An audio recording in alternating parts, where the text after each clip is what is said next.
Hey internets, it's Jake from Mini Terrain Domain, and this is Skymetal Iron Gods, our D&D 5e adventure happening every other Tuesday at 8:30 p.m. Eastern. This is Chapter 2, Lords of Rust, Part 5. And in just a few minutes, we are going to hop right into the action. Those of you that know, see what I did there? I'm going to hop right into the action. I couldn't resist. Um, it's a Froggamouth joke. Oh, I'm in a good mood and I'm just cracking myself up. We're going to get started with the game in just a moment. First, a couple of quick announcements. First and foremost, because it's super relevant with that, resub from Myth and Gears. Take a look up above my head. We've got some domain relics. Domain relics are the domain dice for this campaign. Of course, domain dice are a way that you, the viewer, can have an impact on our game simply by subscribing, resubscribing, gifting subs, cheering, 500 bits, tipping $5, Ko-fi subscriptions, all those great things. Earn domain dice or domain relics for we, the players. We can then, in turn, use those. We can spend 1 to roll with advantage, 3 to re-roll, or we can spend 5 to make our Dungeon Master roll again and take the new roll. We currently have 4 of them. We get those, of course, through you. I completely lost track for a second here. Hold on. As I said, this game happens every other Tuesday. Things have been a little hectic for a little bit, but we're hoping next week to pick up with our first official adventure of Scavenger Death at Dusk. We've had our Session 0 ritual, if you will, Numberby. You can check that out on youtube.com/mini terrain domain. Thank you, and a huge shout out to one of the OGs, Tamiko, gifting 5 community subs. That gives us a +5 in front of those 4 domain relics. Thank you so much, Tamiko. And side note, Tamiko, remind me, because I just thought of this when I saw you pop into the chat. Why don't we have an ahoy emote? Like, I can't believe it's taken me this long to think of that. So remind me, Tamiko, we need to design an ahoy emote. Probably even make an animated one, for that matter. We do have at some point in time coming up, we have a new campaign starting on Monday nights, called 7 Dooms for Sandpoint. A lot of things are falling into place. The rest of it is just on me, the Dungeon Master, to get a few things figured out and get the schedule up. In the meantime, we've decided we would treat you with a couple months of Mythos Investigators, our Call of Cthulhu series. We have a trilogy being run by Keeper Alex called the what is it called? The Tartarus Expedition or something like that. I completely blanked. That will be premiering tomorrow night at 8:30 p.m. right here. And that will, of course, have myself and Kaeryn. I believe, who else do we have? Carrie and Dwight. I know Dwight's not going to be there. I feel like I'm missing somebody, Kaeryn. Help me out. Am I missing somebody, or was that it? Was it just the 4 of us? I think that's it. Yeah. Okay. And then Alex will be running that. Looking very much forward to that. And then, of course, Thursday night will be episode 37 of our season 2 of Welcome to Paradise Academy, our Kids on Bikes campaign. Something else that this has a time limit on it. This ends on I believe it's the 18th. If you follow the link, it will tell you. I'm going to give you the link in chat. If you are watching on VOD, it's probably too late. But the link is pavlov.org/secret. On December 7th at 4 p.m. Pacific, 7 p.m. Eastern, we'll be having our third semi-annual Legends of Eleonora adventure presented by Todd Stashwick's Nerd Circus. That is going to be a celebrity all-star D&D adventure raising money for to fight childhood cancer. Dungeon Master Todd Stashwick will be joined by Star Trek Legends Gates McFadden, also known as Dr. Beverly Crusher from Star Trek The Next Generation. Celia Rose Gooding, who is Uhura on Strange New Worlds. Anson Mount, who is Captain Pike on Strange New Worlds. Ed Spaliers, who is on Picard, who is on Downton Abbey, who is on Outlander, all kinds of great stuff. We will be raising money all throughout that adventure, but right now you can bid on your chance to win one of 2 seats to have a virtual seat at this virtual table and get to play along with all of those amazing people. Last year, nope, not to put any pressure on you, but our last event in April, in 4.5 hours, we raised $54,000. That was enough money to fund a research grant for Pavlov, the Pavlov Foundation. We absolutely love working with them. Todd is somebody I'm lucky enough to call a friend, and that we get to work together on this. And Todd has some pretty spectacular friends in the nerd world and the Star Trek world, and just in Hollywood in general. And he knows how to get all of these amazing people to come in and join forces for an amazing cause. I'm not gonna lie, I fangirled a little bit when I posted about it over the weekend, and Gates McFadden herself commented on my Instagram post to say that she and her dragon are ready. So yeah, you're gonna want to tune in for this. Share the link around, share it with your friends. Tamiko, if you don't mind, while you're here, if you could drop it's !Pavlov. Just drop that a couple times during the stream tonight. That would be great. If you are one of the new followers, welcome. I know we'll be picking up a lot more followers in the meantime. We'll just whet your appetite with lots of D&D and whatnot over the next little while. Just a quick word of content warning. We are adults playing in a fictitious setting, playing fantasy characters. You're probably going to hear some adult language. You're going to hear some graphic depictions of violence.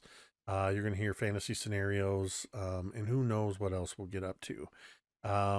Be warned, if it's something you're not into, feel free to find somewhere else to go. We will not be offended. But do know that we have had our session zeros. We have safety tools in place to make sure that everybody is safe at our table. We've established lines and veils, and we encourage you to do so at your own tables. I cannot emphasize enough the importance of a session zero and safety tools.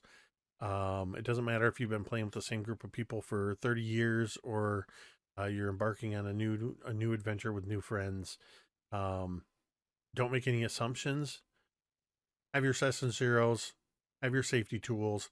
There's a link at the in the chat that Tamiko just dropped that will take you to the RPG tools, RPG safety tool kit. It is a set of free tools available to anybody, and you'll see some of the tools that we use in there. Finally, I just want to remind you that you matter. Your presence on this earth makes a difference, whether you believe it or not. It's true. There's any number of reasons why you might be struggling, why you might need somebody to talk to. We try to make it as simple as possible here at MTD. All you have to do is come into our chat and type !help. Tamiko has just done that. A couple of URLs will show up in the chat. You can check out findahelpline.com or check out the growing list of resources at takethis.org. We encourage you to check out those websites, bookmark them, save them for yourself, save them for a friend, and remember, you matter. With that, I will turn things over to our Dungeon Master, Vi. Thanks, Jake. So, the group of you have been traveling from Kajathakados River to Scrapwall to come face to face with Hellion and the Lords of Rust. On this way, you found yourself deep in a bayou. This isn't any ordinary bayou, but one you had gleaned is the lair of some horrific, monstrous beast. You tried your best to navigate this perilous swamp, but to no avail. Emerging from the waters, this froghemoth erupts and splashing water everywhere with this great alien visage, eye stalks protruding from its head, this monstrous jaw equipped with dozens of knife-like teeth, a long prehensile tongue, numerous tentacles. This thing is no ordinary animal. It towers, emerging from the water, the muck falling off of it, cascading off of it. Daeralei, you've shot out with your Eldritch Blasts as you had won the initiative. But it goes now to the Froghemoth's turn, and that is where we pick things up. The Froghemoth retaliates at you, Daeralei, lashing out its tongue and grabbing you around your chest and yanks on you. Give me a strength saving throw, please.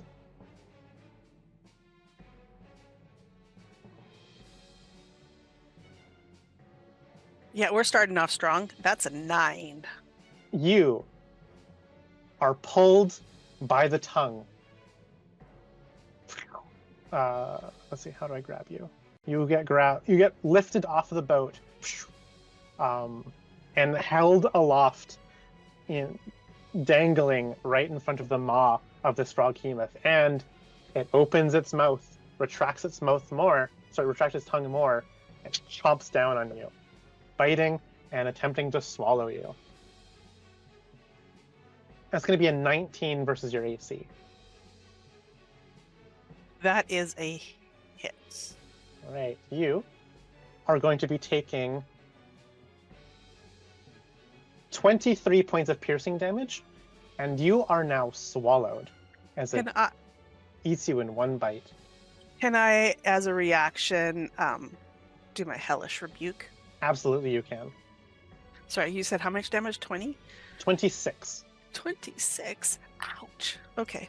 And it needs to make a Dex saving throw, please. DC 15.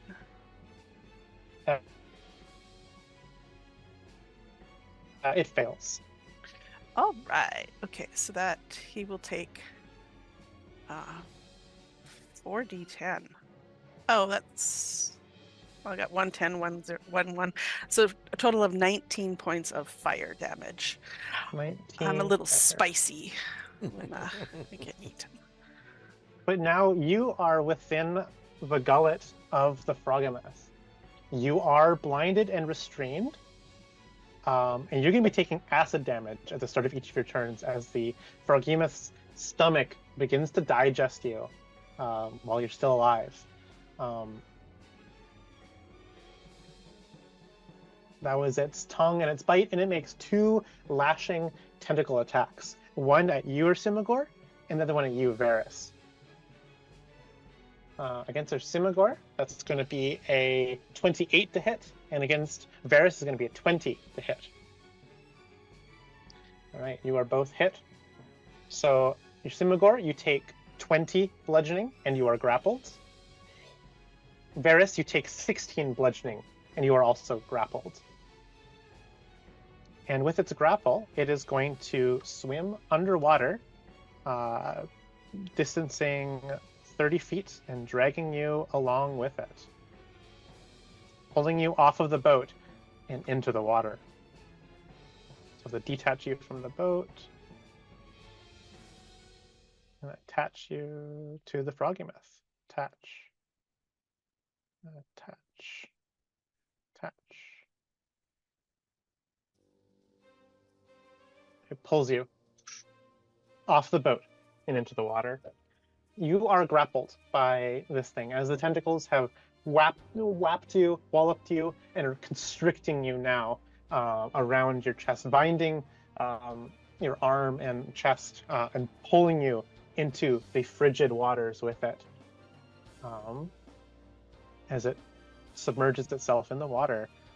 That is its turn. Veris, it is your turn. You are underwater and grappled. What do you want to do?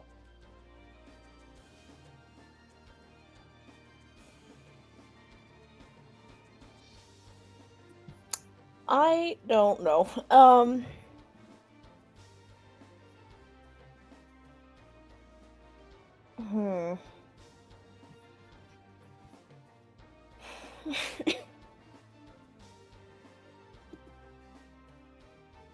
A lot of my spells are very, like, area of effect. Which is not great. I mean, Daeralei's completely swallowed. I'd gotta be count for cover. Cover if you're doing any kind of like area of effect damages. I want to cast Shatter. Yep, she will be protected. Okay. I'm gonna cast Shatter. It has to make a con saving throw. Okay, that is going to be 8 plus 5, that's 13. Okay, that does not save, so... that is going to be 17 points of thunder damage. And then is going to give Yrsimagor a bardic inspiration. And that's him. Alright. Yrsimagor, it is your turn. You are submerged in water. You are unable to breathe. Swimming through the water will be double your movement. You can only swim around if you're able to break a grapple with this thing. Otherwise, it is your turn. What do you want to do? With a mighty bellowing roar that releases bubbles, giant bubbles out of Yrsimagor's lungs, probably rising to the surface.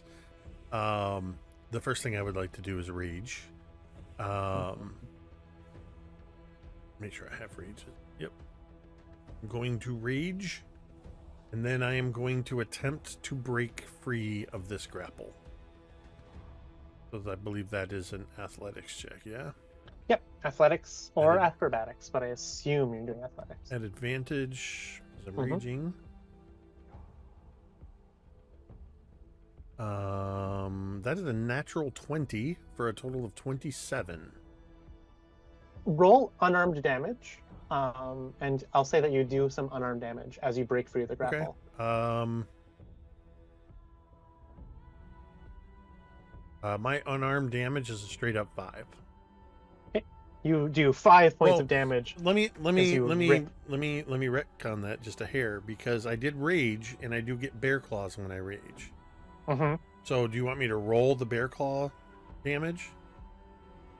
Or just take the straight 5?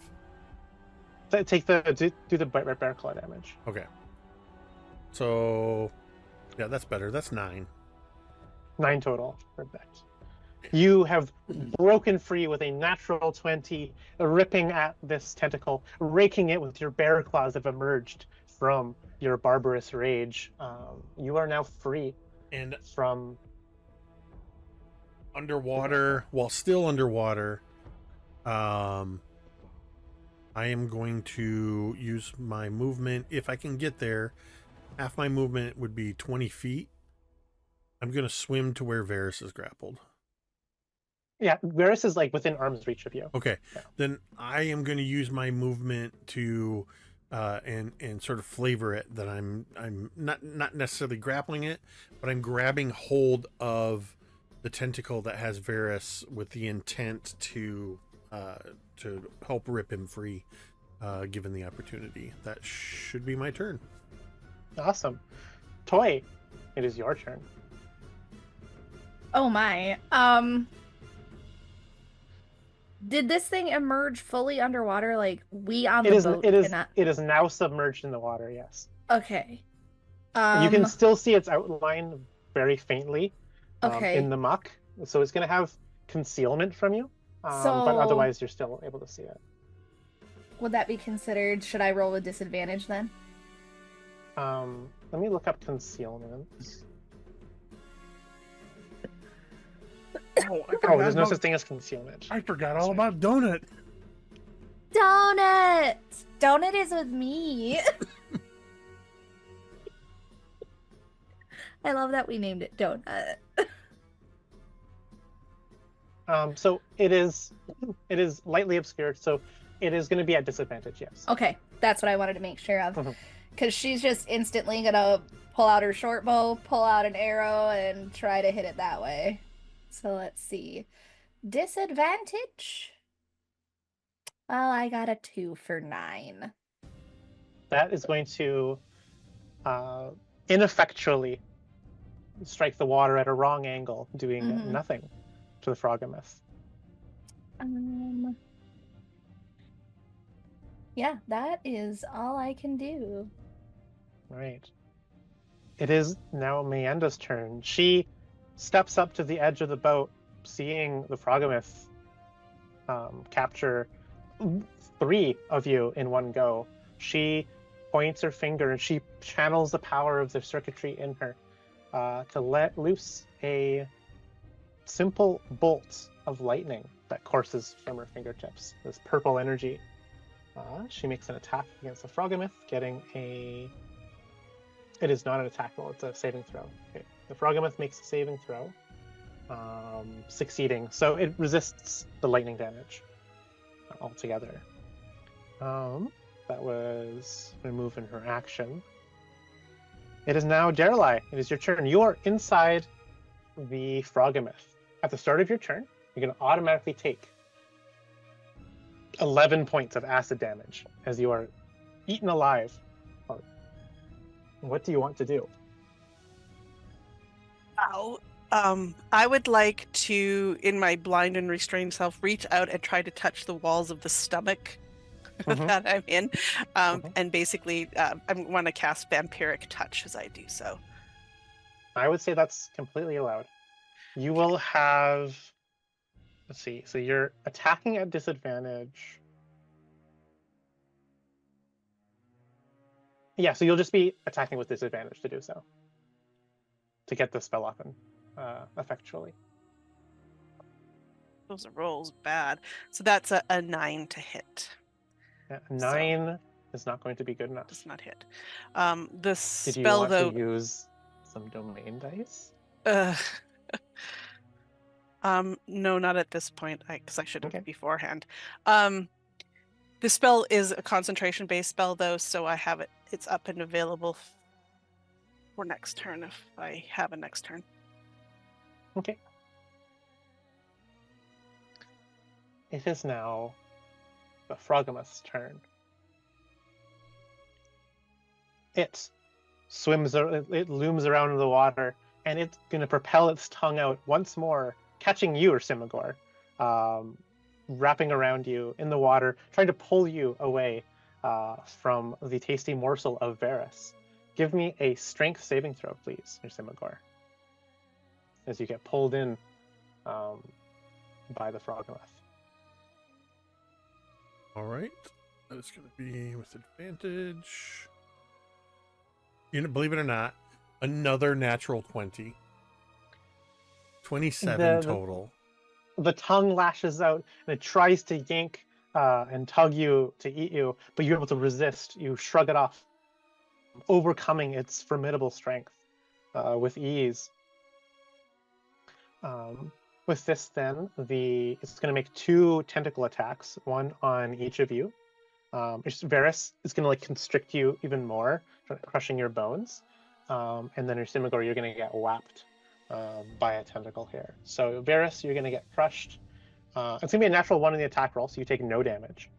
And Yrsimagor, you're not recklessly attacking, so it's a normal attack against you.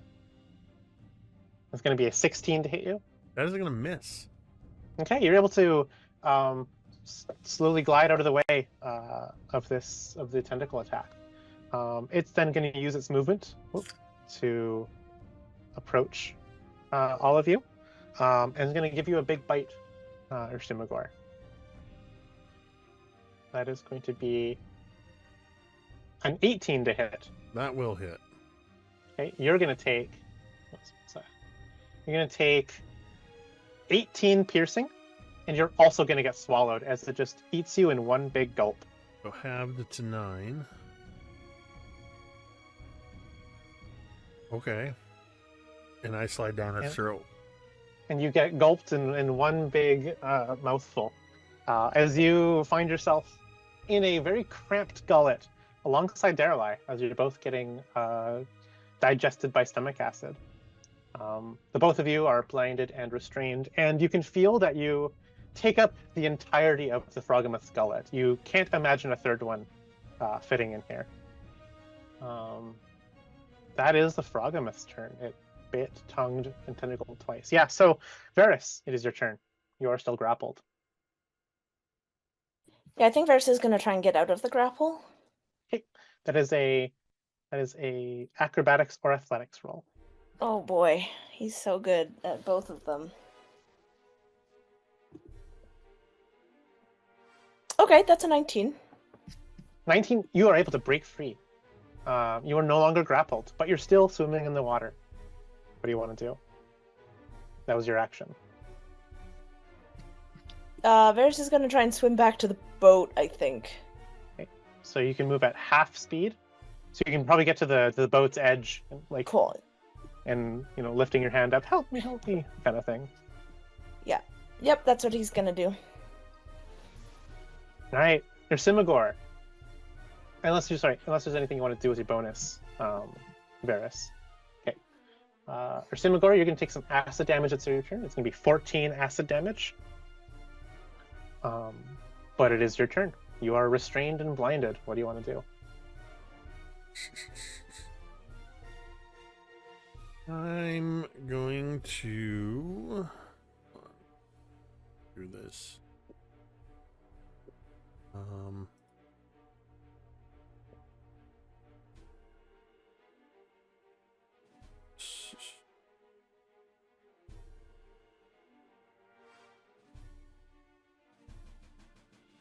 Okay.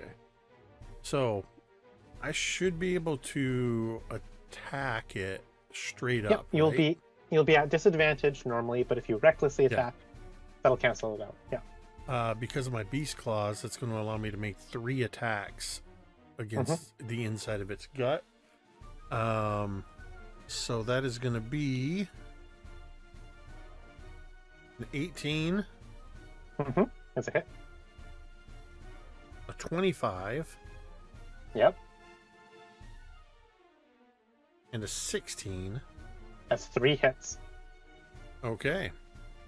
So that's going to be 3d6 plus 12. It's going to be the total damage. So that's a 10, 11. Oh, sorry. It's actually going to be, because I get the +2 for raging. So that is a 12 on the first hit. A 10 on the second. So that's 22. The third, I only rolled a 1. So that's going to be a 7. So what was that? So it's 29 total. As I just start ripping at the inside of this thing, just pressing against the inside of its guts and pulling at anything. You, all of a sudden, after you do this tremendous ripping and tearing, you feel the stomach begin to convulse, begin to seize, contract, gulp, gulp, and all of a sudden, in one big motion, you are belched out as you're too dangerous of a prey at this juncture. As it got a natural 1 on its con save to keep you in its gullet. You are both vomited out, regurgitated. Emerging back in the water, still underwater. Well, I guess Daeralei, you're now freshly underwater at this point. But you're no longer inside its gullet. That was your action. You still have your movement left because you're no longer restrained.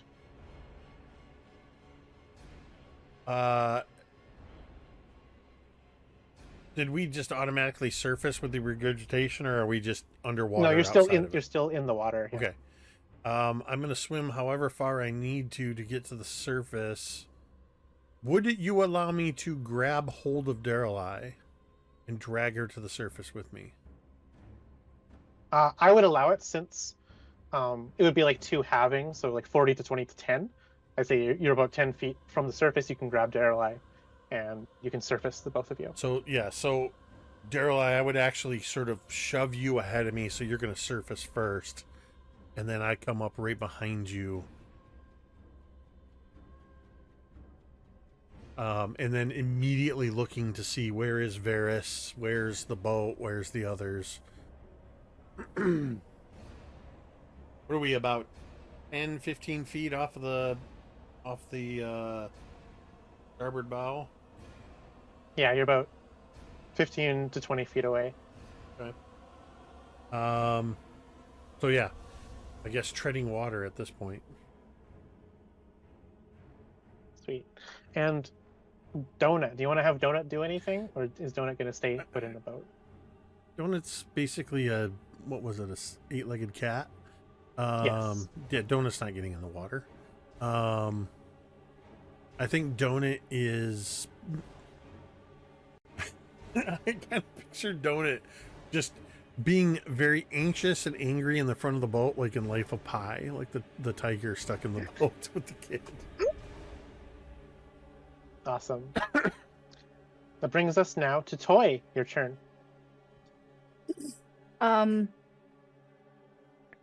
Is there any way that I could, at the very least, pull Veris into the boat? Absolutely. You can move up and pull him up to help him up into the boat.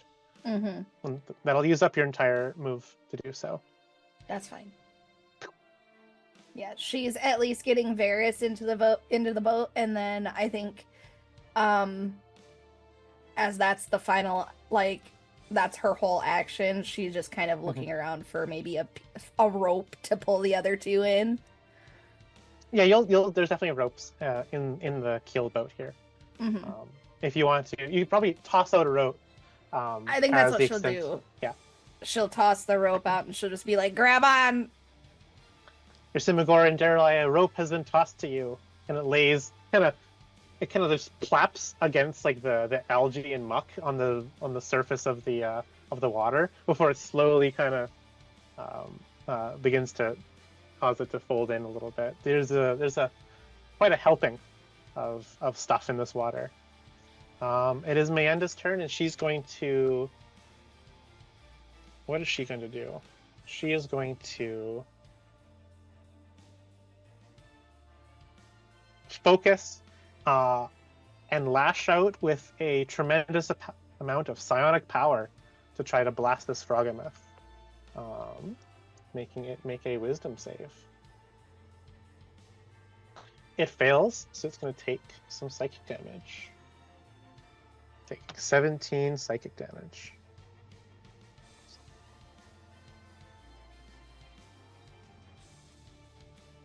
And that brings us to top. Daeralei, it is your turn. You have surfaced. You'll be able to gasp for air. There's a rope that's been tossed to your left. There's the Frogomyth that you can see is beginning to swim up from beneath you. Its hungry jaws waiting. Okay, I know this sounds really bad to do, but is there any tentacles or body parts of the Frogomyth within grasp? No, you'll have to move 10 feet to grab it. Okay, I am going. Yeah, I will try to do. Yeah, you swim back down into the water, plunging yourself once more into the frigid depths. Taking a big breath of air, yeah, and I'm going to go down and swim into it, and then try to reach out and touch one of them tentacles. Okay, that's going to be an attack roll with disadvantage as you're attacking underwater. I would like to use a domain round. Is it just what? Is it one to? It's one to roll have with advantage? Yeah. I would like to use one to roll at advantage to counteract the disadvantage, so that this is a straight roll. Okay. Okay. Give me Come a on, normal dice. roll.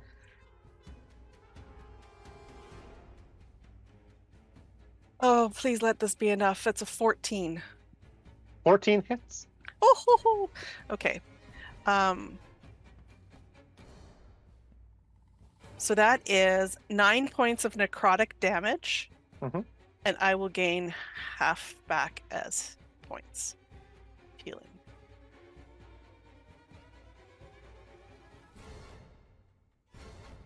And then I would like to use the rest of my turn to swim away. So I did 10, so I can get 5 feet away, I guess. So it will attack of opportunity against you. Oh, if you shoot, do I so. forgot about that. Yeah, no. We'll just try to, we'll just try to, be not seen by it. All right. No. So it will wheel around in the water, swimming way more deftly than you ever could. Yeah. It's going to snap you up with its big, hungry jaws, since you are right there in melee with it. It's going to attack you. It's going to be a 28 to hit. Yeah, okay. Yeah, it found me real good. You're going to take 19 points of piercing damage, and you are swallowed whole.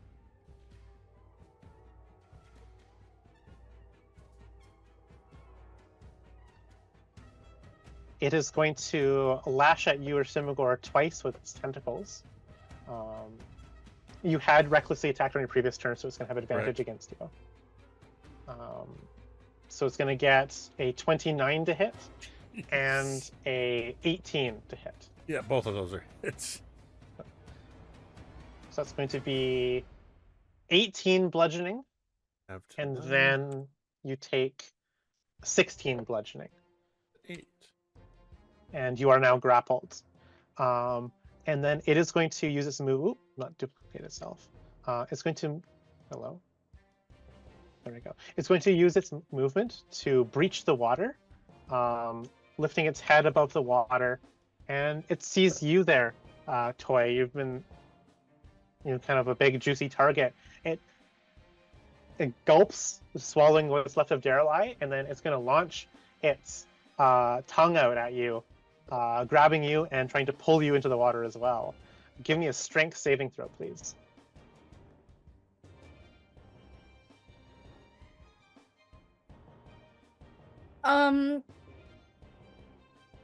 Can I use a relic to roll at advantage? Because I got a whole Absolutely. ass 2. Okay, that's a little better. 14. 14 is also not going to be good enough. So you are pulled, snapped up by this frog into the water, as you are now treading water as well. Veris, it is your turn as you see all this happen.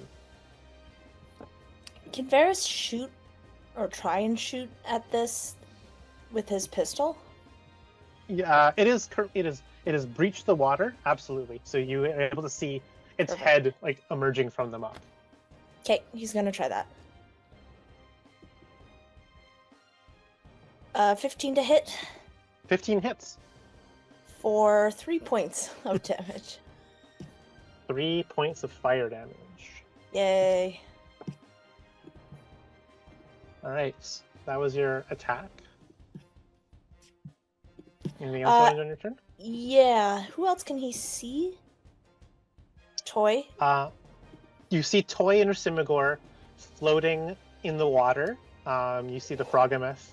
Daeralei is in its tummy. And then there's Mayanda and Donut in the boat with you. Okay. He is going to give Toy a bardic inspiration die, which is D8. And that's his turn. All right, that brings us to Yrsimagor and Donut. It is your turn. So I'm grappled again, yeah? You are currently grappled, yes. I can still attack, though. Yep, absolutely. I'm going to recklessly attack 3 times. Awesome. Give me those attack rolls. Ripping and tearing. So that'll counteract the disadvantage of being in the water. So you have 3 normal attack rolls. Okay. That is a 14. Hit. An 18. That's another hit. And a 26. 3 hits. So that's going to be a 12 plus 10, 22. Mm-hmm. Plus 8. So 30 total damage. You hack and slice, but yet the beast still stands. Well, I guess swims in this case. As you're unable to dispatch it here and now, it still has quite a fight left in it. That was my... I'm grappled, so I can't... I guess that's all I can do. All right. Toy, it is your turn. You're in the water. I'm in the water, but I'm not grappled. Correct. Yes, you're not grappled. Okay, coolsies. And I'm close enough to the frog hemoth where I could just like eat. Yep. You'll be attacking with disadvantage to do so. Yes. So that's what she's gonna do. So let's put on that disadvantage. You got a D8 inspiration and I die have a too. D8. But I got a 17. That hits. So let's see here. And you get sneak attack. Yay! Because I'm in the water. So Oh, let's... sorry, you do not get sneak attack. Sorry, because you As I have say, I didn't think I did. No. I was like, oh yeah, because you have a friend near you, but that's not how that works. Yeah. You get So- normal damage. 6 damage for that. 6. Hold on. 6 is enough. As you plunge, you see it bleeding everywhere, the water turning red from Yrsimagor's work, but you are able to swim over and grab some of the frills on its head and plunge your knife right into its head, into its brain, and its eyes retreat into its socket, into the eye stalk socket, and it dies with one swift blow.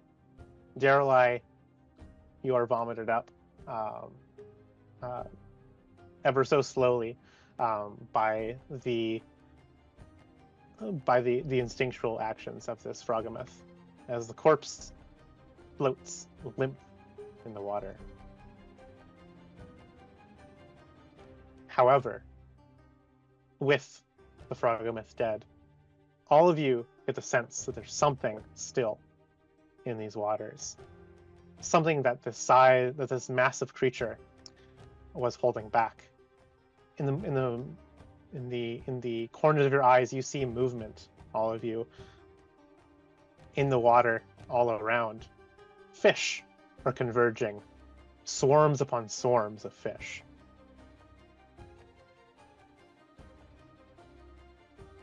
Daeralei, it is your turn, as you've been vomited up by the frogometh. What do you want to do?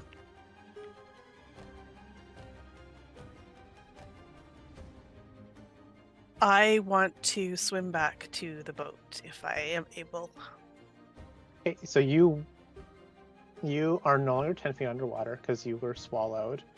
What is your movement speed? 30.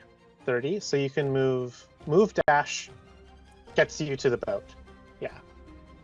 If you spend your entire turn. Yes, I do.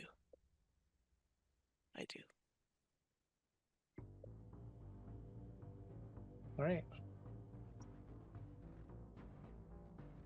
Yrsimagor and Toy, you see these fish converging even faster, as you realize that there are schools upon schools of carnivorous fish that have come to scavenge what remains of the frogometh.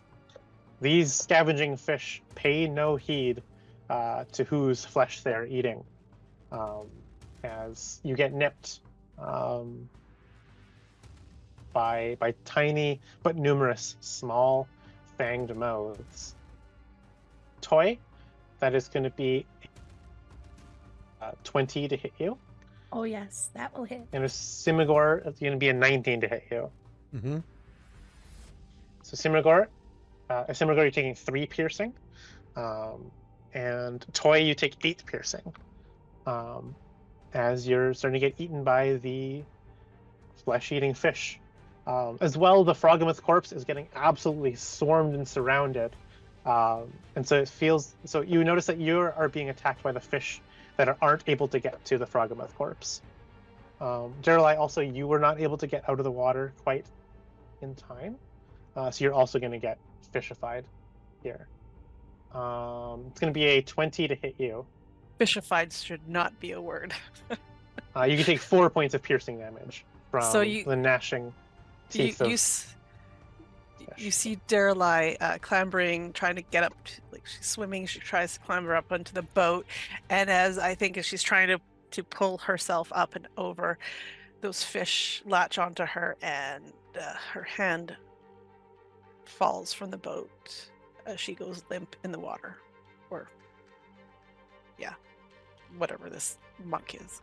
Veris, you see the green waters turn red as Daeralei is getting eaten by piranhas, unable to get herself to the safety of the boat in time. What do you want to do? Yeah, Veris rushes over and are you down? Yeah, so just as like I imagine your consciousness is fading, you feel this very tiny furry hand grab onto you, and he's gonna cast Cure Wounds first and foremost.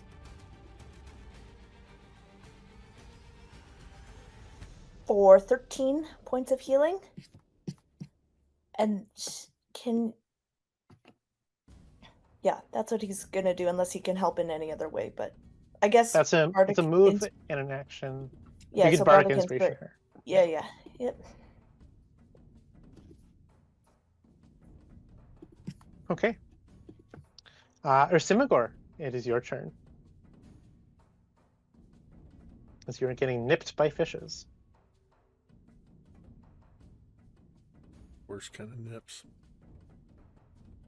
So it looks like we're about 20 feet from the boat? Mm-hmm. And if I take and grab Toy, it's going to have my halve for movement. Yep. That's going to knock me from 40 to 20, and then grabbing Toy would knock me down to 10. But I can bonus action dash using an adrenaline rush. Ooh, there we go. Which will then That'll push it back up to total. 20. But it would bring it back up to 20, I believe. It should be enough to get to the boat. So I would like to do that, which is also, by using Adrenaline Rush, it's also going to give me 3 temp HP. As I grab Toy, if I can, as part of so that was movement and bonus action. If I can, I'd like to just basically toss Toy into the boat. Yeah, between movement, bonus action adrenaline rush, and a bonus action dash, that'll be enough for you to grab Toy, toss her up into the boat, and also climb in yourself. I'm not going to climb in. Okay. I'm going to stay in the water, keeping as much as possible. I'm preparing to shove Daeralei out of the water into the boat, or at the very least be sort of an orc ladder for her to climb out, but also trying to sort of use my body to block her as much as possible. I'm much larger, and I'm hoping that the fish will bite me instead of her. All right. So you're able to do such, and that brings us to you, Toy. You've climbed up. You've been kind of carried. Oh, sorry. Go ahead, Jake.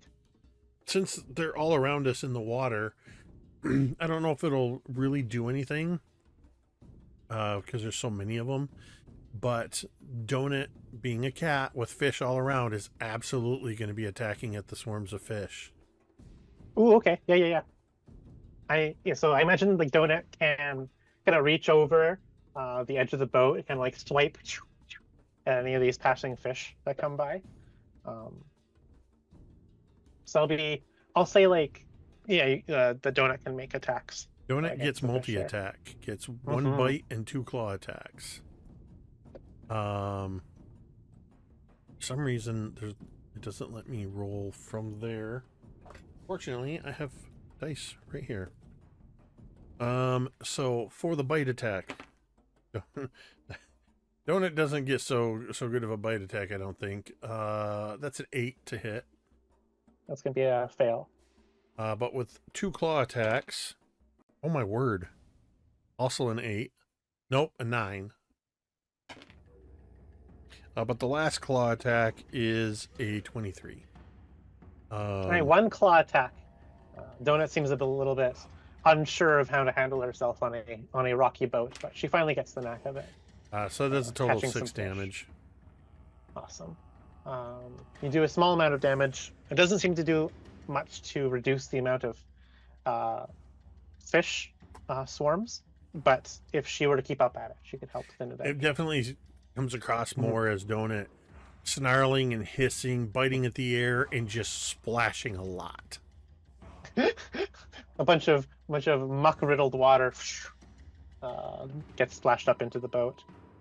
That was Yrsimagor and Donut. And Toy, you've been kind of tossed up by the very brawny Yrsimagor up into the boat. What do you want to do? Well, Toy doesn't even worry about shaking herself off or anything. She's gonna be kind of, even if she has to basically she's behind Veris and she has to kind of reach over him, she's going to grab Daeralei to get Daeralei in the boat. Awesome. I would say that just with your action, you're able to do so, lifting her up, and you can see that there's like lots of these like piranhas, like latched onto like her legs, her clothes, or like gnashing, and even as you lift her out of the water, they're stuck to her, and some of them kind of flop off as you pull her into the boat, and some of them stay latched onto her. But Daeralei, you are now in the safety of the boat. Daeralei, it's your turn. If you would like to have a turn. Is there anything you want to do? I think I will just kind of crawl back to the back of the boat, so that there's room for Yrsimagor to get up. And I'm just going to collapse on one of the benches there and I don't know, taking big gulps of air. All right. Lastly, Yrsimagor, as you said, you are the orc meat shield. You get piranha'd for a total of 15 piercing damage, as the fish converge on you as the only biteable target in the water besides the Froggamoth. Thankfully, because I've been taking damage, I'm still raging. That'll lead us now to Veris. I think Veris is just going to lend his help to get Yrsimagor back up on the boat. Sweet. As much as he can. Just tiny as bears much as the little rat can. trying to haul the You big. just see this little hand comes out. I'll help you. Yrsimagor, it is your turn. Yeah, seeing that Daeralei's now in the boat, Toy's in the boat, everybody's accounted for, I'm going to haul myself up into the boat. Sweet. And like Daeralei, there's multiple piranhas latched onto your arms, your legs, your clothing, your armor, even as you pull yourself out of the water. But they detach with time, and if you like smack them off, and I would they flap absolutely be about. grabbing them and any that are in the boat or around me and just knocking them, ripping them off and throwing them to Donut. I just And imagine with Donut the- with these 8 arms, these 8 paws, with the four foremost paws, just smacking, grabbing, pinning down any fish in the boat, and have I a imagine good there's old like time. there's 5 piranhas like flapping about in the water in the keel boat. But she only uses her 4 paws, and so like there's always one piranha that's still flapping about, and she always like moves her paws about, and there's always one that keeps. I love it. She's like, I can't get all of them pinned. And with that, the Froggamouth corpse gets frothily devoured by the swarms of piranhas. It turns into just a red foam by after what's been done. And with that, combat comes to an end. Initiative comes to an end as the group of you are in this boat now, catching your breath.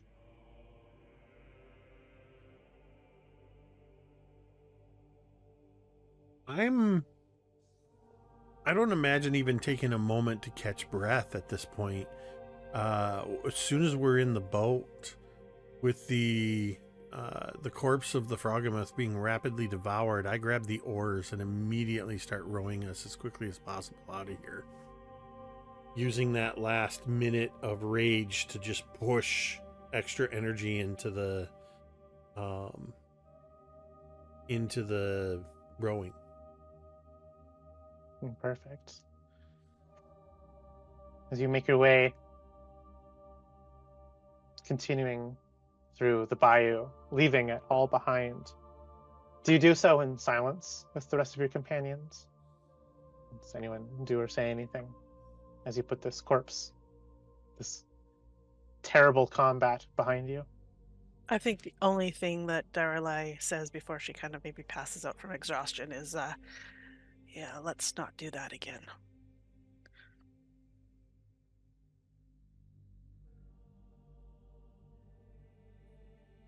You leave the Grimfens behind, alive, intact, but worse for wear. The old man at the docks, that port man, when he gave his warning, he wasn't wrong. You leave this nasty place behind, continuing on your journey, much worse for wear.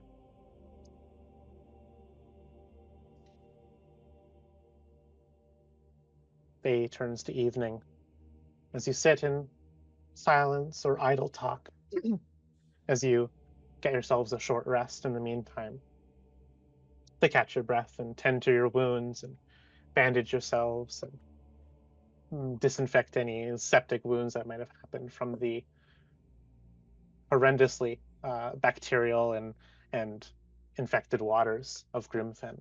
Remind me, because it's been a while since we've done this. What were the rules on the short rest? Half of your hit points come back. And short rest features? Yeah.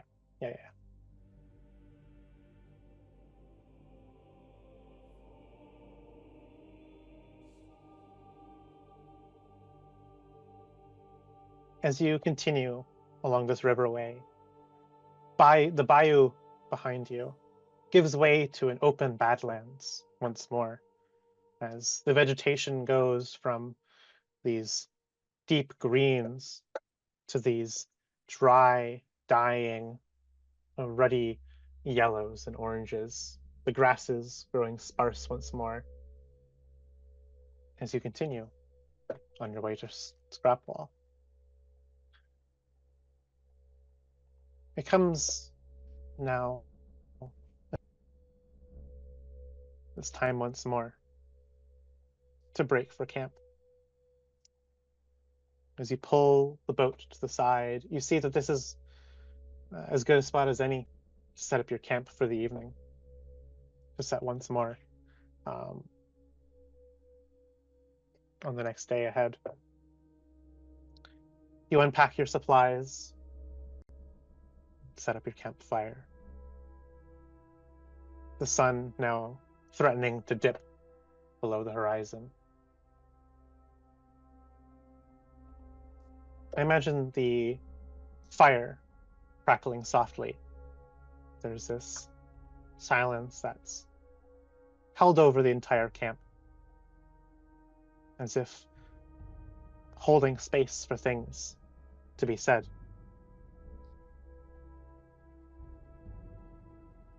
I think Mayenda is the one who breaks the silence here, as everyone's finishing up their campsite chores and settling in.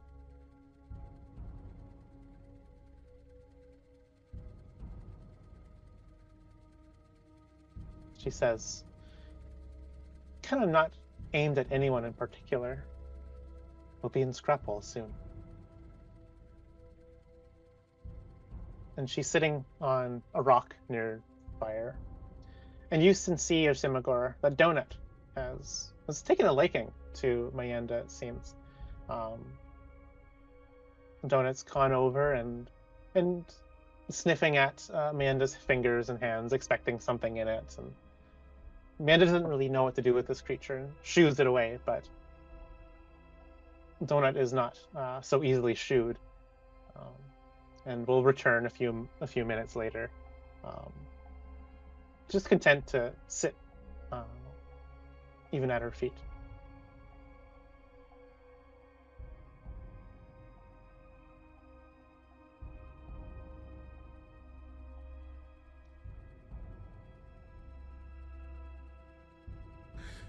I imagine for a little bit, as this is happening, as we've set up camp, I've taken probably some type of river grass that grows abundant along the banks, and ripped up big chunks of it, and for a little bit am occupying myself with chewing this grass up and then pulling wads of it out and kind of creating these sort of makeshift poultices across the multiple piranha bites on my arms and legs, and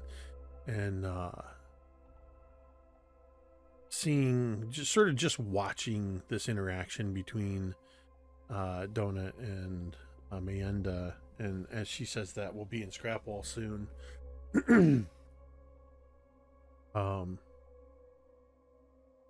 Spitting the remnants of some of the river grass out.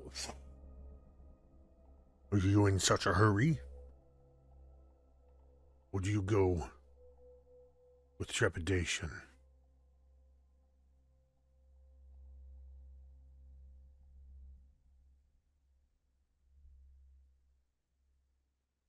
She pauses to think.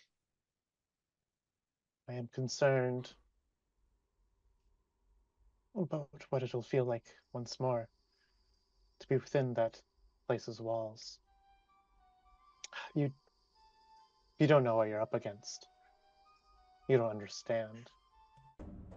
Hellion, he's not just a leader. He's ancient, intelligent, relentless.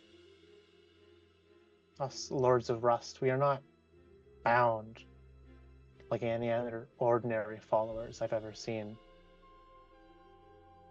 We are bound to him with a loyalty that seems unnatural. He sees into me, commands my actions. I don't feel him out here beyond the walls.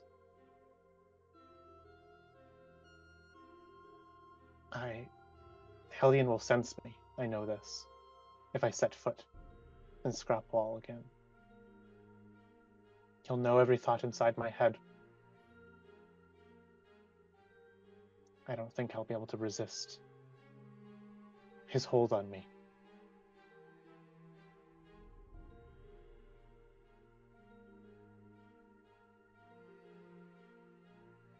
You made a choice to serve Hellion. I made a choice not.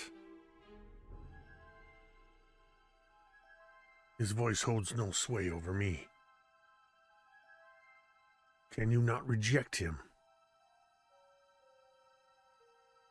That is what I've been thinking about in our many days traveling together. I've seen your feats of ferocity, your works of cunning, your moments of bravery and solidarity. I envy you. I envy all of you.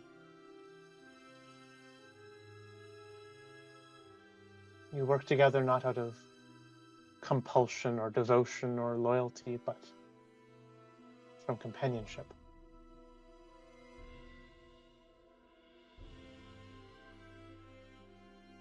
I don't feel companionship with the other Lords of Rust. And they don't feel it with me.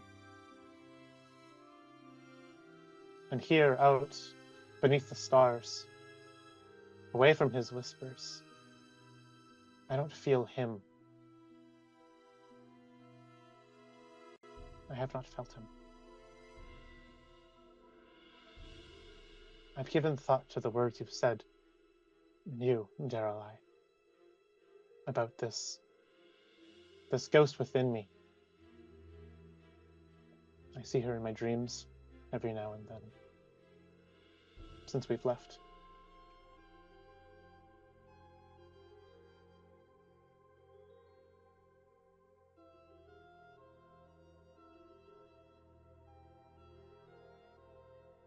What does she show you?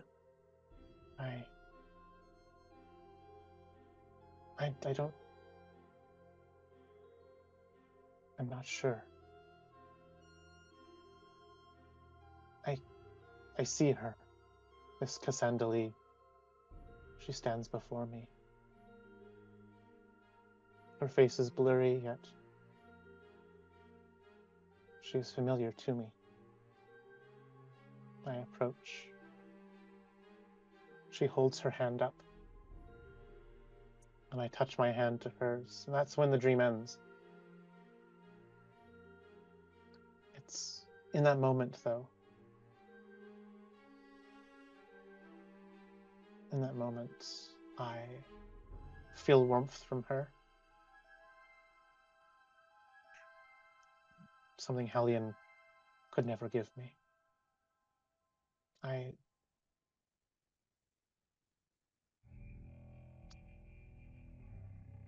I see in her face something I do not recognize, yet I feel close to. As if I've known her for lifetimes. I don't understand any of it. You seem so sure that I am Cassandali, but that is her in there. But if I am her, then who am I? What am I supposed to be? I believe that Hellion has torn you from her. She is you. You are her. The you that you are now is just one piece that he's ripped asunder. Embrace her and become your true self. Hellion taught me all I need to know, shown me purpose and directions, but in these dreams I am so unsure.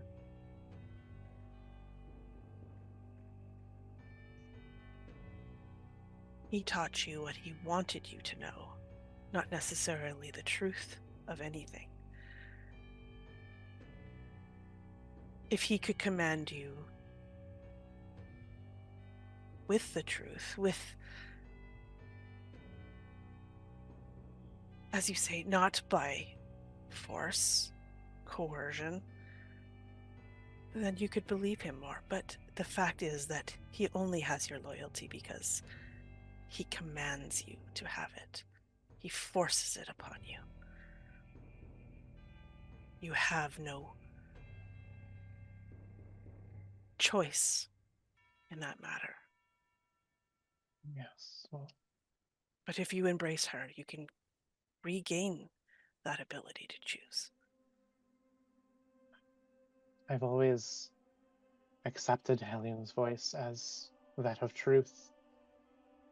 If he's not truth, if there's another path like the one that you are saying, this other way that I can be, I don't know what that means. I don't know what that means for me. I feel like I am just a shadow of her. I am not her. I know that you believe that I am, but I feel nothing more than a shadow. But maybe that's enough. That's enough for me to be this shadow. Nothing more.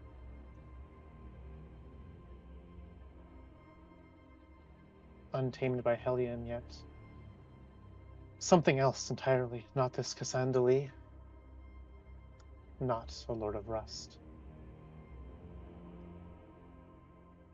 I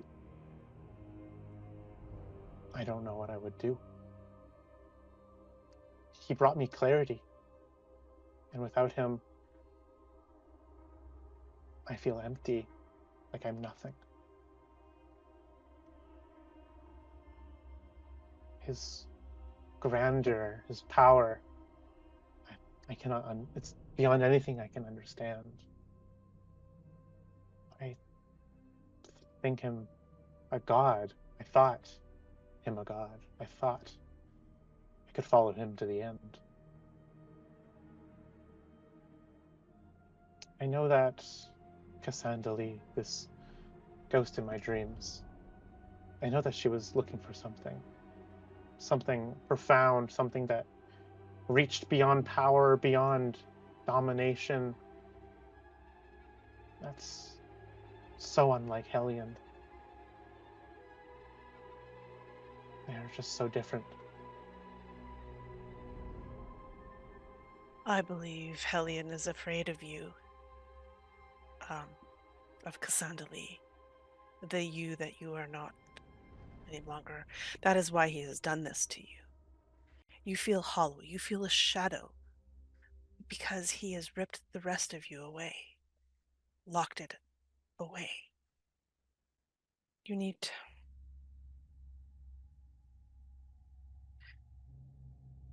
to break free from him.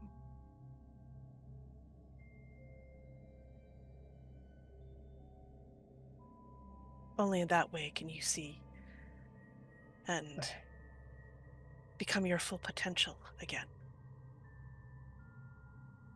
Become whole.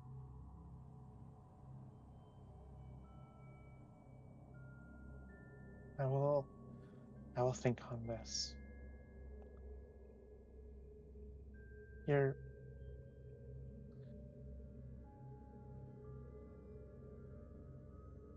maybe I'll find out who I'm meant to be. Not this thing that Hellion has tried to shape me into. Thank you for showing me there's a choice at all.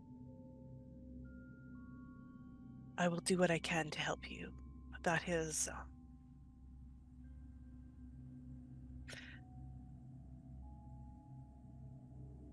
what I need to do. That is my purpose, is to help you regain yourself again. Who, I know you've said this before, but who are you? Why are you doing this for me, for her, for Cassandra? I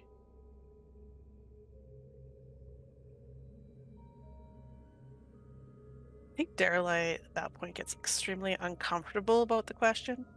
I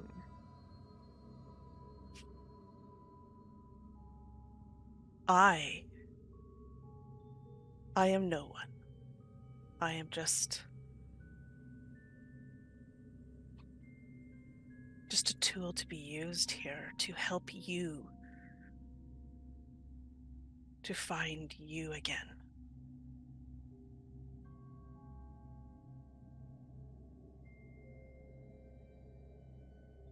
A higher power. You can get the sense that Manda knows that you're hiding something, but she doesn't press the issue.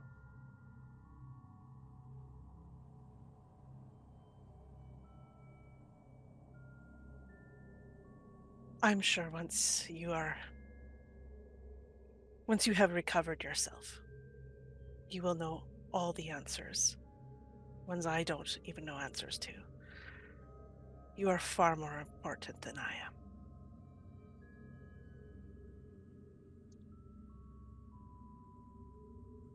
She hears your words. She doesn't know how to process them. So she moves to a different topic. Speaking to you, Yrsimagor.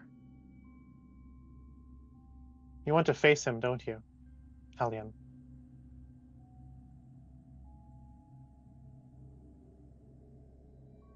Want to kill him.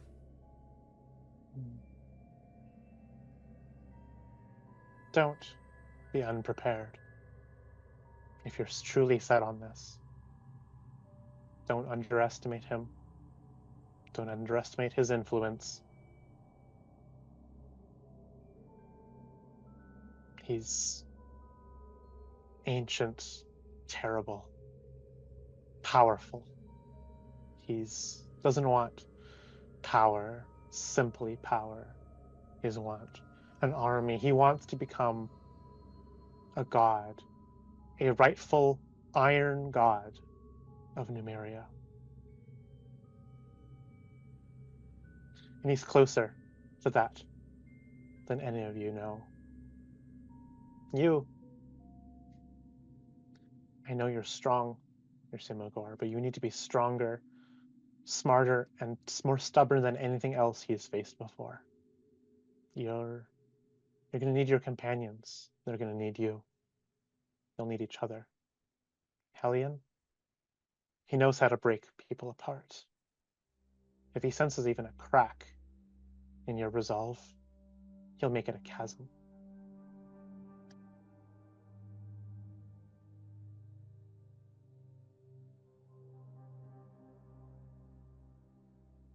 Be careful. Hellion is a ghost of something far darker, far older. But if you make it through, I'll know it's possible to break free of him. Truly. And I'll have known that I chose the right side.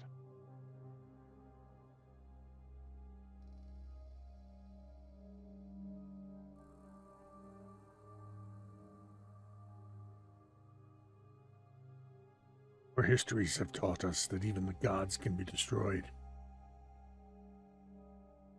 If somebody's will is strong enough. Hellion is not yet a god. Even if you revere him as such.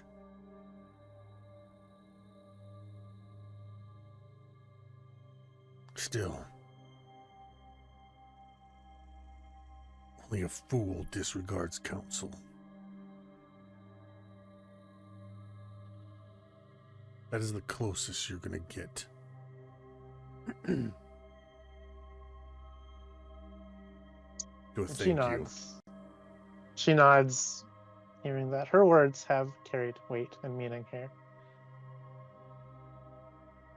She looks down to Donut, and for the first time ever, she gives Donut a playful, gentle little scratch behind the ear, and Donut accepts very, very enthusiastically.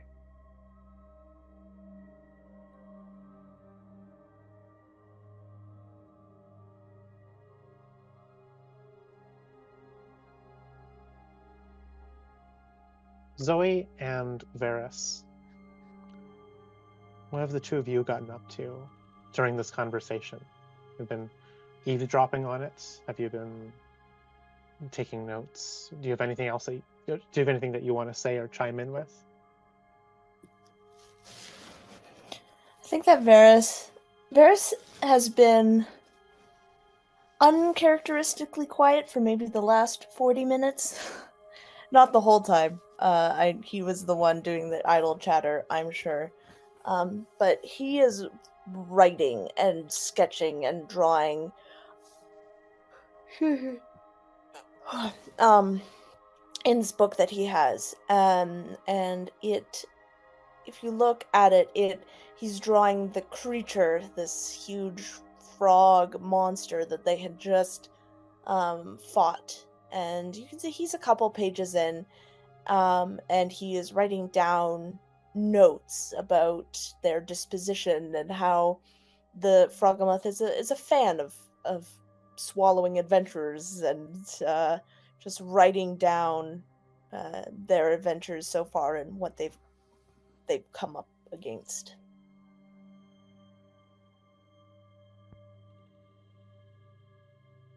And I think Toy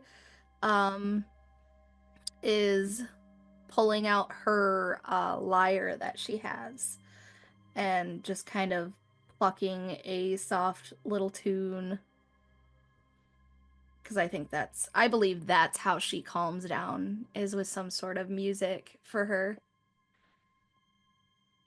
But her ears, like the little pointed tips of her ears, are kind of twitching, almost as if somebody is like whispering in her ears.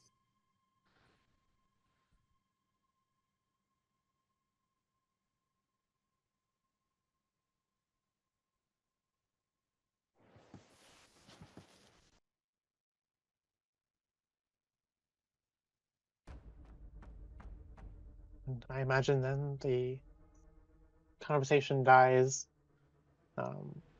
into the night, and come morning, after a long rest, you take to the boat once more.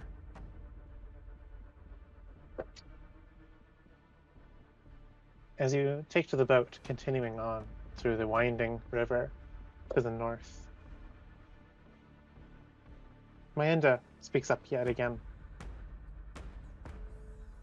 She seems to have been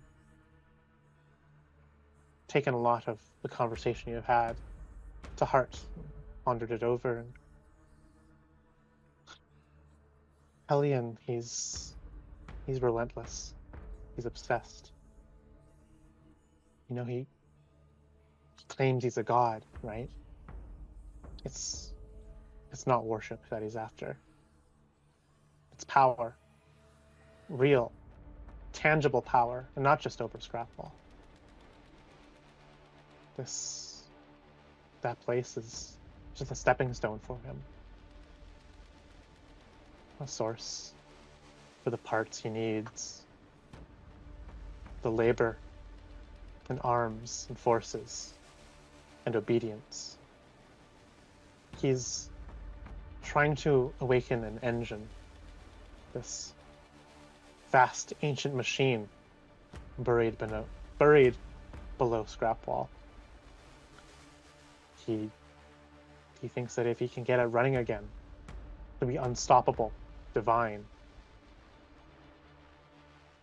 He talked about it as if it's some consciousness he could fuse with. If he succeeds, I think he'll ascend, merge with it, and be something completely terrifying on this world. I don't fully understand it, but I've seen enough to know it's not just some empty boast. It's not like any other machine.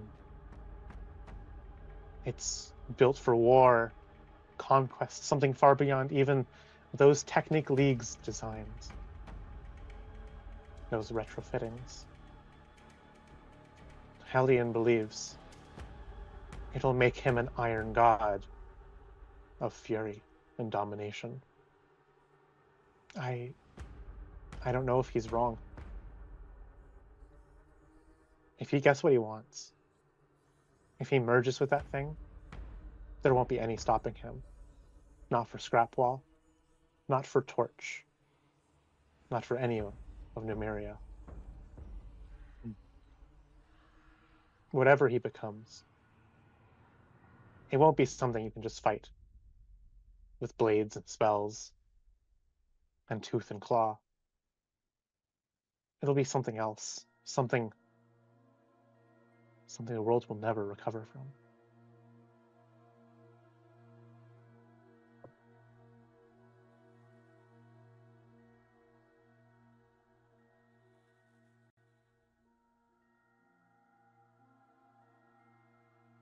Well, then we'll just have to get him before he does all of that.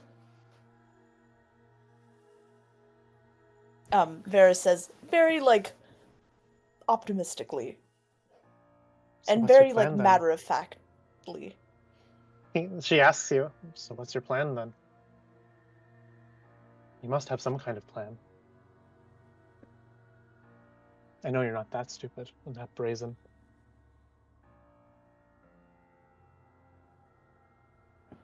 So, we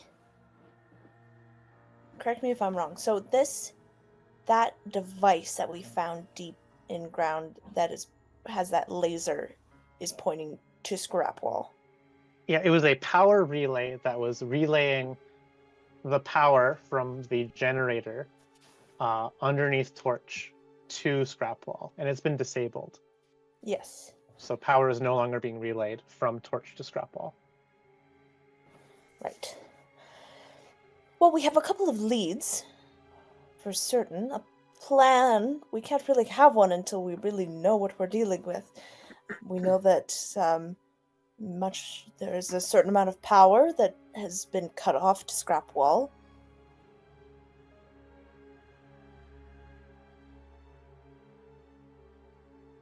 And then, was there another reason why we wanted to go to Scrapwall as well? Other than that's, why Hellions there, and something else that pointed us to? I thought there was. But I do not remember. There was the fact that Mianda was a Lord of Rust, and that is a name that Yrsimagor knows well. Yeah, I've made it known that my sister is a Lord of Rust.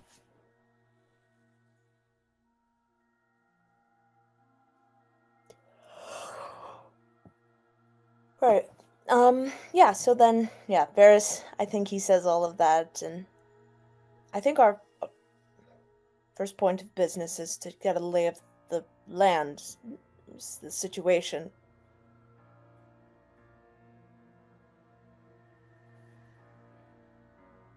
And he's, looking around at the others for, this is the plan, right?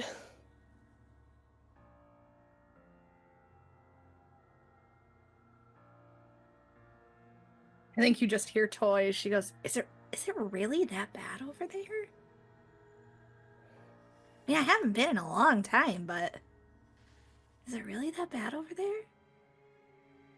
I think you see Veris just nod, and I did leave in quite the rush. I was more forced out than anything, but yes, it was quite terrible there.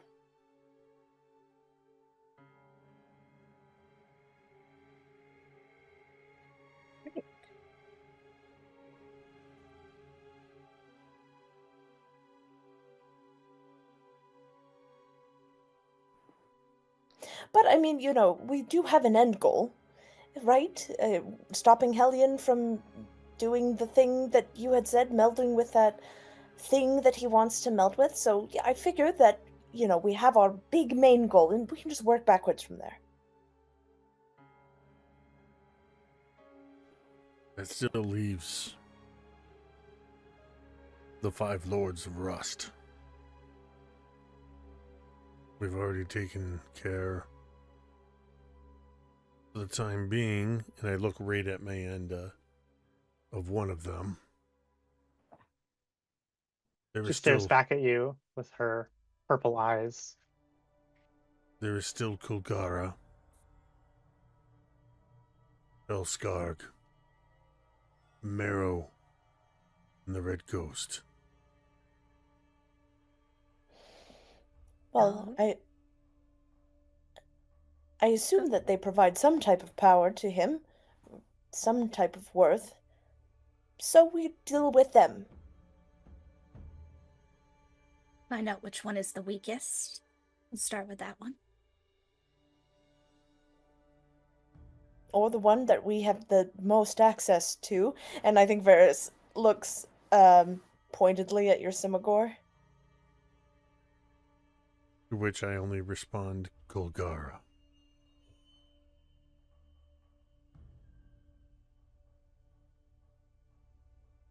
Sister, she is mighty. Terrifying. That monstrous weapon of hers.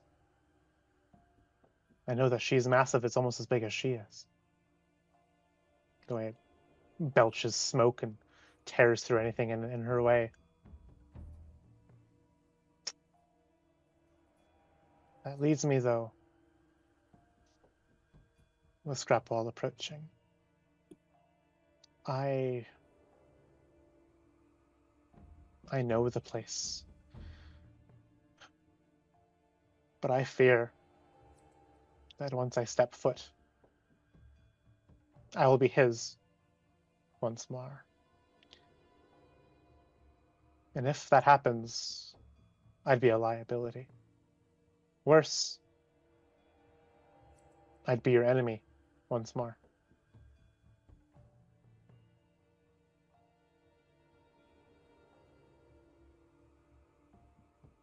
Is there anyone that Veris would know in Scrapwall? I mean, Scrapwall, he grew up there, and he's very involved with the magic You know of community. Yeah, does he know of anyone who might...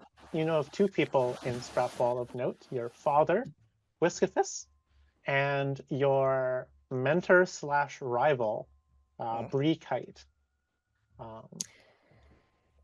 Does he think that his father, with his magics, would be able to...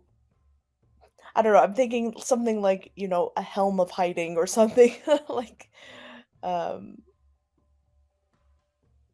that.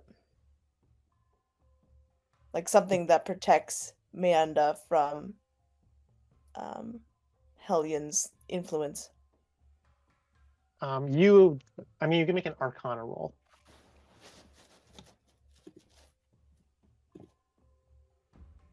19. You don't know if any such magic exists, but you know that you kind of shirked your duties and your studies in ways that your father never did. So if anyone knew, it would be him. You don't know if he can do it, but you know, But if he might anyone knew know. it, he might know. Yeah, if it even can be done. Okay. Yeah. So then, Veris would... We could go and speak with my father. As far as I'm aware, he's still in Scrapwall. He was very stubborn and refused to leave his home. We could ask him. He knows lots about magic, and maybe there's something that he can do, or someone that he knows that would be able to help you deal with Helion's influence. I don't know if such a thing exists, she says. Well, if it does, he would know.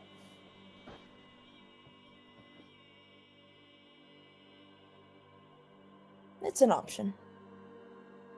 Is there anywhere you could go?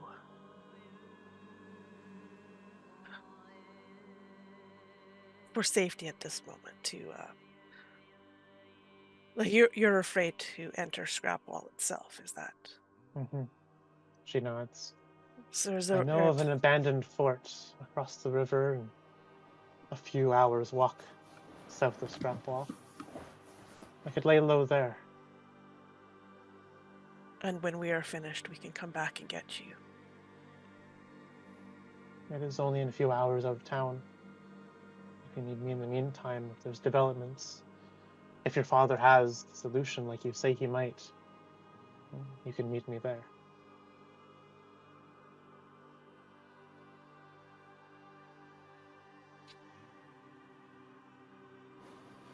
Is there anything you could tell us about this underground place, where it might be, before we leave?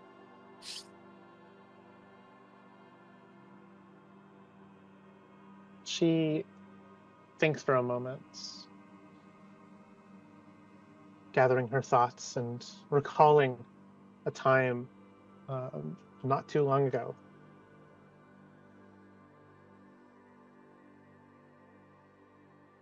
Hellion he's been unearthing some great engine. The whole east side of Scrapwall is a massive dig site. Those in indentured servitude are tasked with unearthing day by day,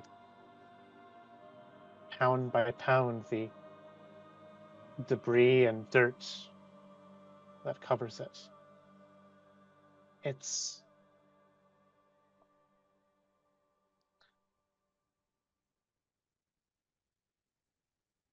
I've never been close to it myself. I've never seen it myself.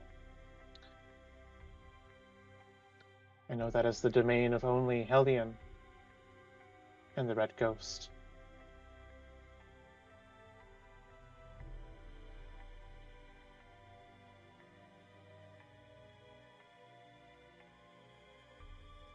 I know that there are these creatures that lair in tunnels connected to it. Chokers, they're called. Small little things. They worship Red Ghost as if she was Hellion. I think that they're a bit confused about the whole ordeal. They don't speak our tongue. But they are loyal. They were servants of the Red Ghost even before Hellion came here to Scrapwall. Veris and I are familiar with chokers.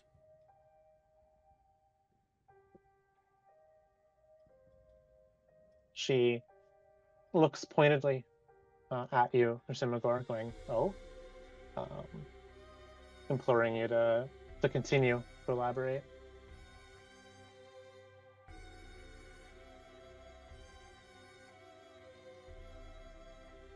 We've killed more than our share.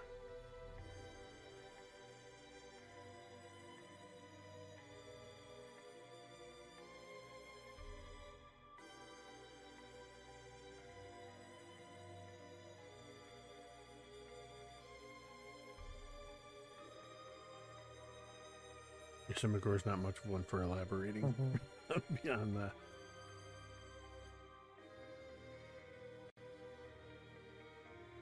She looks to you, Daeralei, if your question has been answered. Quick question. Mhm. When Veris and I were still in Scrapwall, was it the Red Ghost that we saw? Or did we see the Red Ghost? I don't remember. So the only thing that you saw was so as you were leaving, you saw Colgara with a mute gargoyle and a bunch of orcs, I believe, at her back, is what you saw when you were leaving the place. And when you were entering in the caverns, you saw like the chokers. The chokers had an alcove, a little like hidden shrine, and on that hidden shrine was a mural painted in what appears to be blood, of some kind of long semi-serpentine creature, with 2 arms, 2 legs, a long coiling reptilian or lizard-like or even snake-like body. The most notable feature of this crude depiction drawn by hands of the chokers in blood is like the very long crest that the red ghost has. The way that her she has a very, very large head.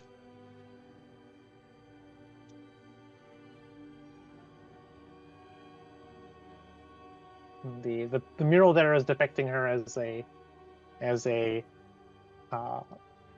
malign, bloody god of reverence and devotion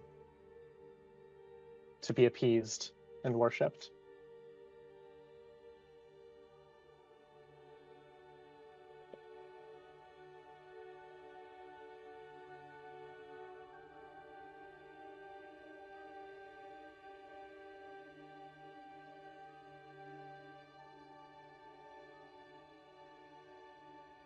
I think, for now, the best thing that we can do,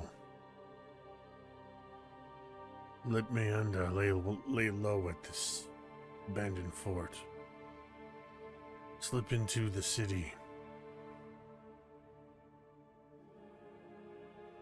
and scout out what it looks like. What's changed since we were last there. See if we can find any strengths and weaknesses. See if we can get any sense of where the Lords of Rust themselves are. What we might be up against. We can't make a plan based on hearsay and old memories.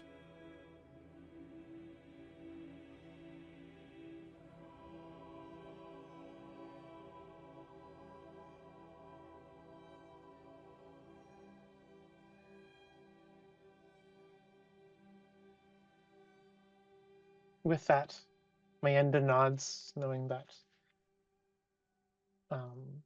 that'll be her place, is to lay low outside of Scrapwall, outside of Hellion's influence.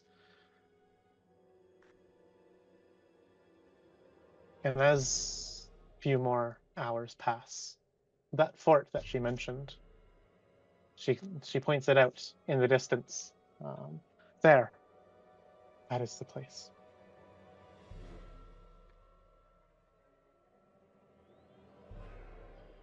Oh, and she looks to Yrsimagor. You can, beach the boat here, and I'll head on my way. You confident this place is truly abandoned?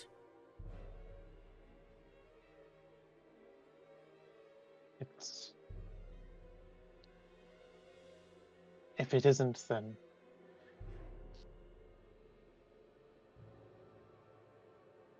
whatever. There's nothing that lives there permanently. Sometimes it'll be the shelter of wasteland animals, a roving gang. But with the supremacy of Hellion, nothing likes to lair near Scrapwall these days. Everything gives it a wide berth. And if there is something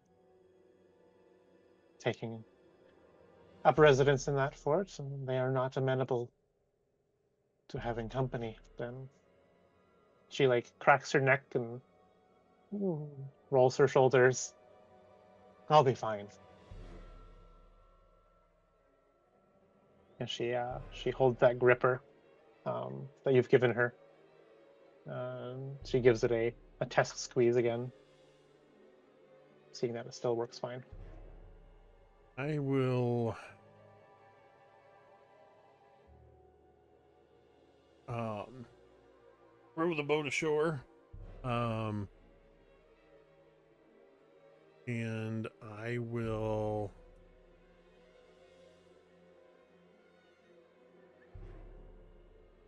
hand her a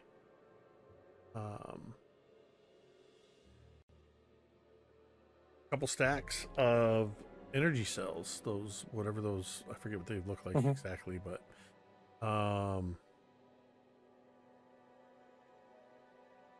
you might need these. I'll actually give her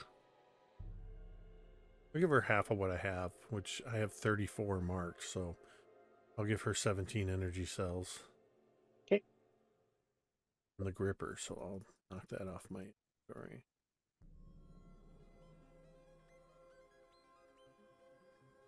She flings the energy cells on a little bandolier around her torso. She steps up off of the keel boat, stepping, kind of like jumping, I guess, onto the bank. She has the gripper resting on her shoulder, and with her purple hair catching the wind, the dusty wind of the Badlands. She gives you a nod and turns and begins walking westward to the abandoned fort.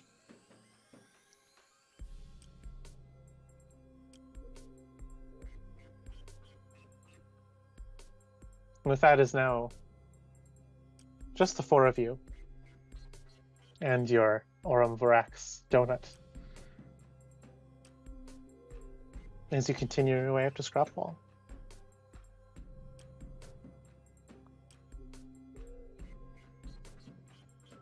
I think Daeralei stares after Mayenda for as long as she's visible. Just kind of watching her go.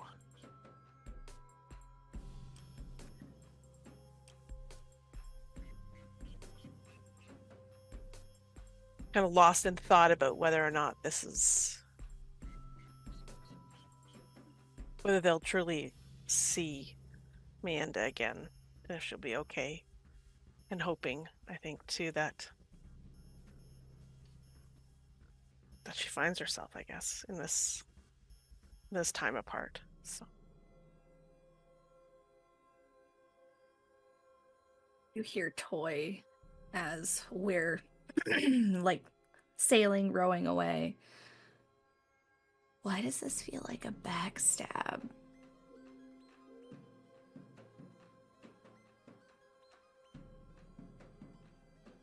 If she betrays us, we'll kill her. Okay.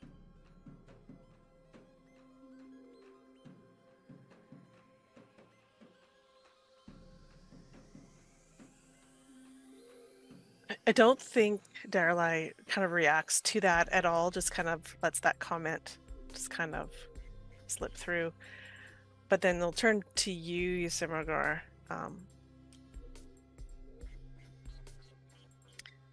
If we can't convince your sister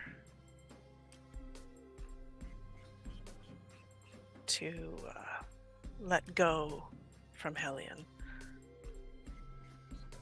will you be able to do what needs to be done? If Kulgara will not turn away from Hellion, I will not hesitate to take her head.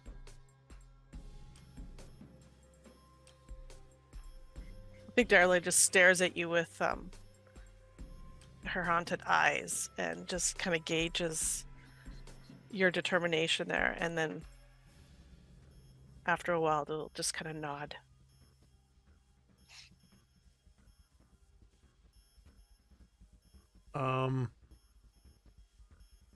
I don't know how well you can read orc expressions, but Yrsimagor, when he says that, his expression is there's no hesitation, and it's all determination.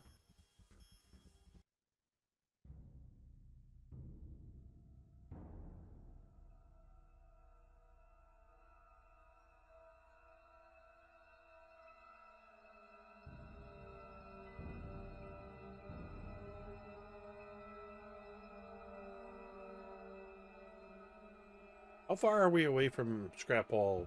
A couple hours, you said? Or Yeah, a couple Mayenda hours. said? Yeah. Okay.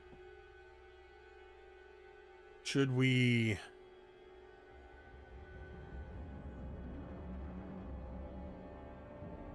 I'm wondering if we should we leave the boat here and travel by land. It might be a good idea to keep the boat safe and stowed, secure.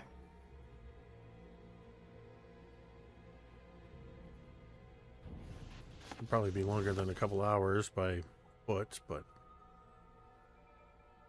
Maybe we bring the boat slightly closer first. One, so we don't give away that we stopped here. And two, so that it's closer if we need to leave. this is a good plan. I just don't think it's good to arrive in plain sight upon the river. Agreed. We should travel another hour towards the town and then stow the boat.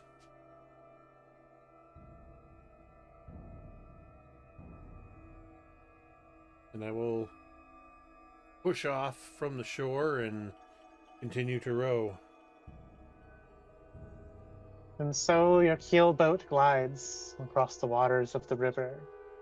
For another hour, you row, gliding.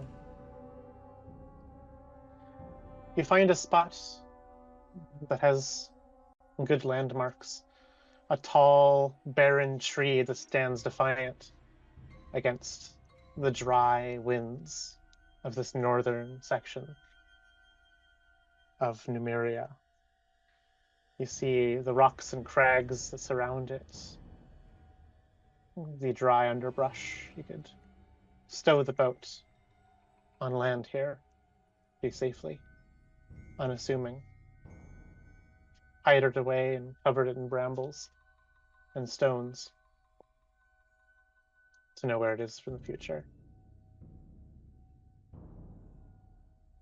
And so, with toil and labor, the four of you, to various extents, help out with lifting the boat out of the water and carrying it up the bank of the river, and finding a spot to both stash it and also mark it for your own remembering later, taking note of the landmarks here, the way that the river bends and the way that the tree here stands, to be able to find this riverboat later.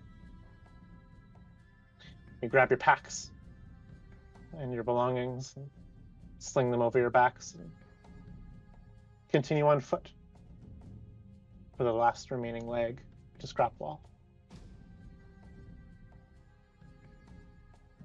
After a bit of marching and walking and hiking across the arid landscape, keeping the river at your west, you follow it until soon you can see Scrapwall on the horizon, this sprawling, jagged heap that rises from the cracked earth like bones of some decaying carcass of a beast.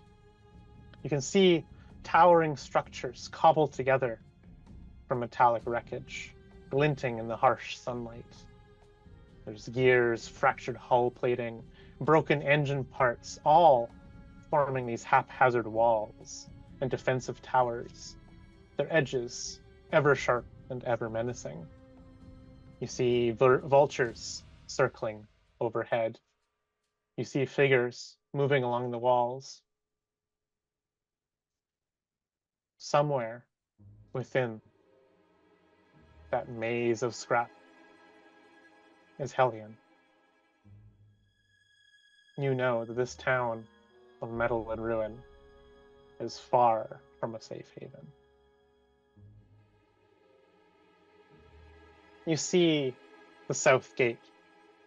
There's 3 entrances total to Scrapwall that you would know of: Yrsimagor and Veris. You know that there is the southern entrance, the southwest entrance, that leads to Old Town. There is the eastern entrance that approaches Scrapwall, entering in the dig site. And you know that there is the the northwestern entrance, which comes into Newtown, aptly named. What would you like to... How would you like to approach this? This might not be the best idea, but it came to mind. Maybe we should split up, or at least go in smaller groups. I feel like we would draw a lot of attention to ourselves if we were coming in all at once as this large band of very well-armed people, and we can also cover more ground. Go a little longer while unnoticed, I think. I do not know this place. I would not even know where to go. Where would we meet?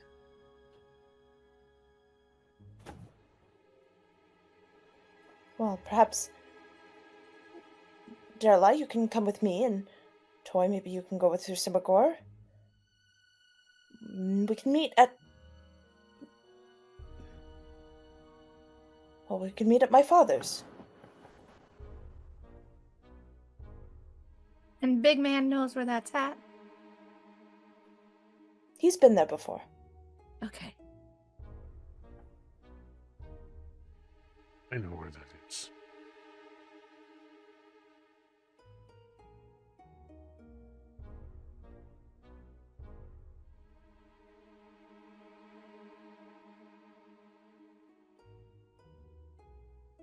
So, is that the plan? The two of you splitting up into groups of two? I figure we can cover like different halves of the out of character. Like we can use it to cover like different halves of the town while we're on our way. Veris is going to want to be just trying to find any information on the Lords of Rust, like what Yrsimagor was saying, just kind of gathering intel and data and rumors and just kind of getting a lay of the land. Yeah.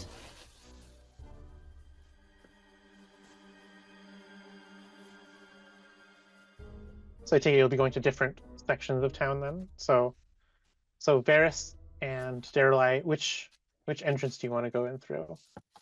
There's 3 of them total that you can choose from. Otherwise, it's all just... Maybe one group can take Newtown, one group can take Old Town. Yeah. Yeah, I think we stay away from the dig site Yeah. at this point. Yeah. Yeah. Yeah, that makes And sense. then remind me where, like, because Veris's father's is like in the market district, right? Up here, Whiskers and Wonders. Oh, there it is. Yeah, so, yeah, maybe we'll work kind of, Newtown area, and then, we'll kind of work our way down, and then maybe we'll even, meet each other in, the market district, and then travel up to Whiskers and Wonders.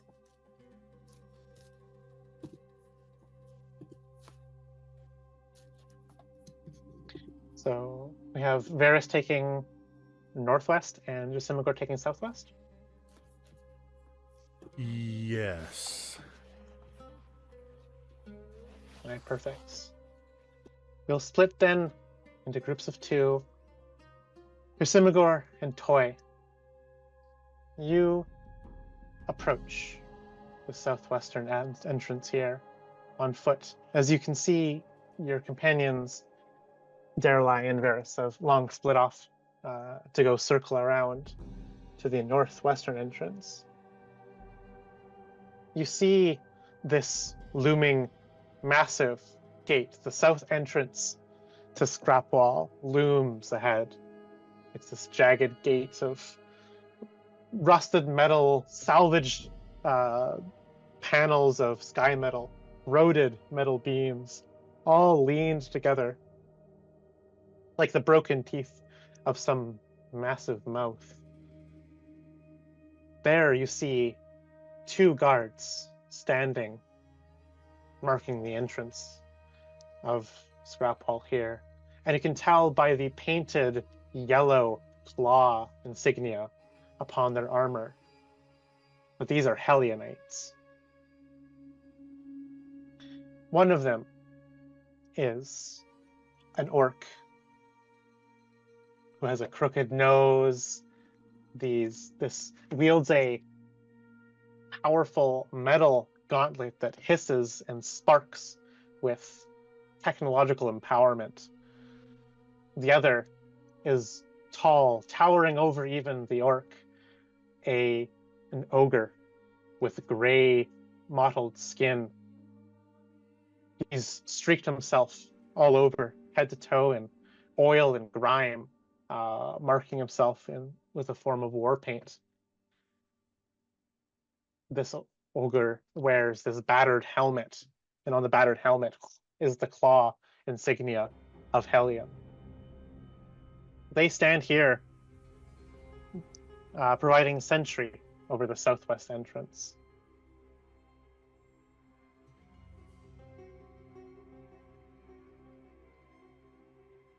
Do I remember any particular trouble getting into town?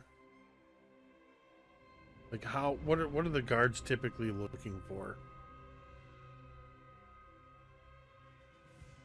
You would note that Scrapwall really doesn't have much in the form of traders or travelers, especially not, well, as soon as Hellion took over. Before then, Scrapwall was a veritable commercial hub of the region, but now a lot of hearsay has caused people to not approach Scrapwall anymore. So you'd note that the guards would be very suspicious of any incoming travelers that aren't also Hellionites themselves or what have you. It's very rare for newcomers to come to the town of Scrapwall, either like those that are destitute and need somewhere to lay low for a few days because they've been injured out in the wilds of Numeria, or those who are wandering and lost, or brave or stupid traders and travelers.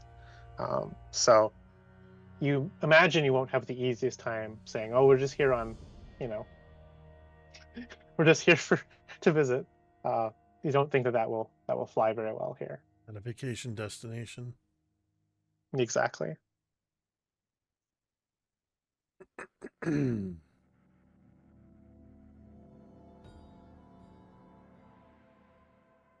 Are there other people ahead of us trying to get in, or are we just like the only ones approaching the gate? You don't see anyone else trying to get in, but on the other side, through them, you do see the hustling, bustling sprawl of Old Town. The sound of mules, the bustle of people moving past the entryway. But no, there's no one else trying to get in.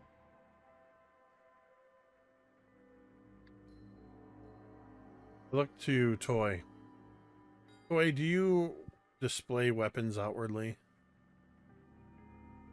I mean, she has like a short bow and a short sword and a couple of daggers. The daggers would probably be hidden.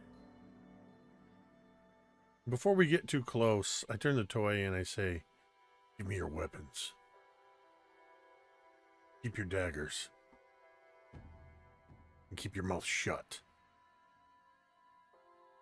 Yes, sir. And she gives him her short sword and her short bow and her arrows. Follow my lead. And I'll take the weapons that she gives me and just kind of stow them on my pack. And as we get close to the entrance and within earshot of the orc and the ogre, I'm going to shove Toy forward forcibly. Not enough to knock her down, but enough to send her stumbling a little bit. Move it! Quit dragging your feet. And then give her another shove as we get right up near them. Shove. I'm going to shove Toy and then immediately grab hold of her shoulder to stop her from going too far. Stand still and keep your mouth shut. Then I look to the orc and the ogre and said, Yeah. Are you just going to stand there, or are you going to let us in? The ogre, like, instinctually just hefts a large pipe of metal that is probably even too heavy for even you, Yrsimagor, to lift, and would like stand to impose himself in your way. But the with the smaller orc, smaller size is relative here, pushes a hand on the chest of the ogre and trying to get him to not move. And I need you to make a deception roll for me, please. I'm telling you right with now. Advantage. Okay. With advantage because of Toy. I was about to say, helping. can I help by Yes. when he's ordering her around, she releases this very feral growl. Mm-hmm. Yes, you can roll with advantage there, Jake. With advantage, that's a 13.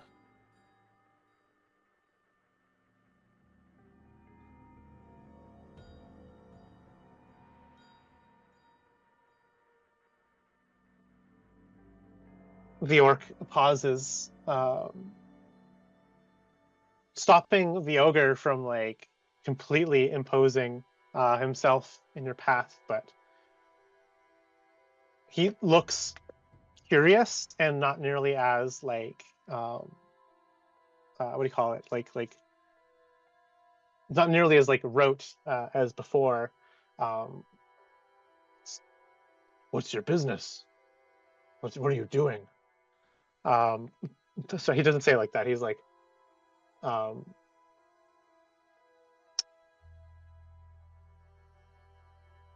more like a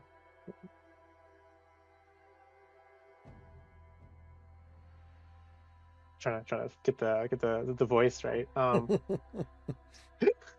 What are you? I think he's honestly a little bit baffled.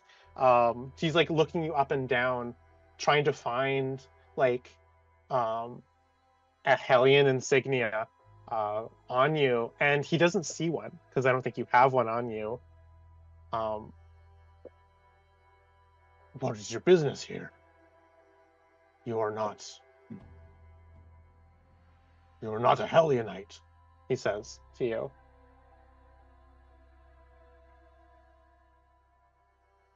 So I imagine we've been traveling for days. We've been in fights. We've been in a fight with a Froghemoth most recently. Some of us having been swallowed and disgorged and taken acid damage and whatnot. So we're probably looking pretty worse for wear. Clearly you weren't at the gate when I went after this one.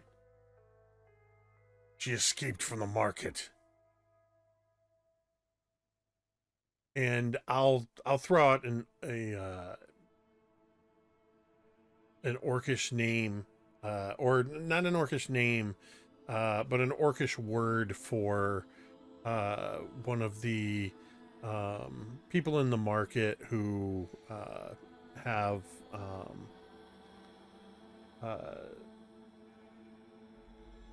I've lost the word I'm looking for, but somebody who's in charge of the people. I guess I'm dancing around the word slave.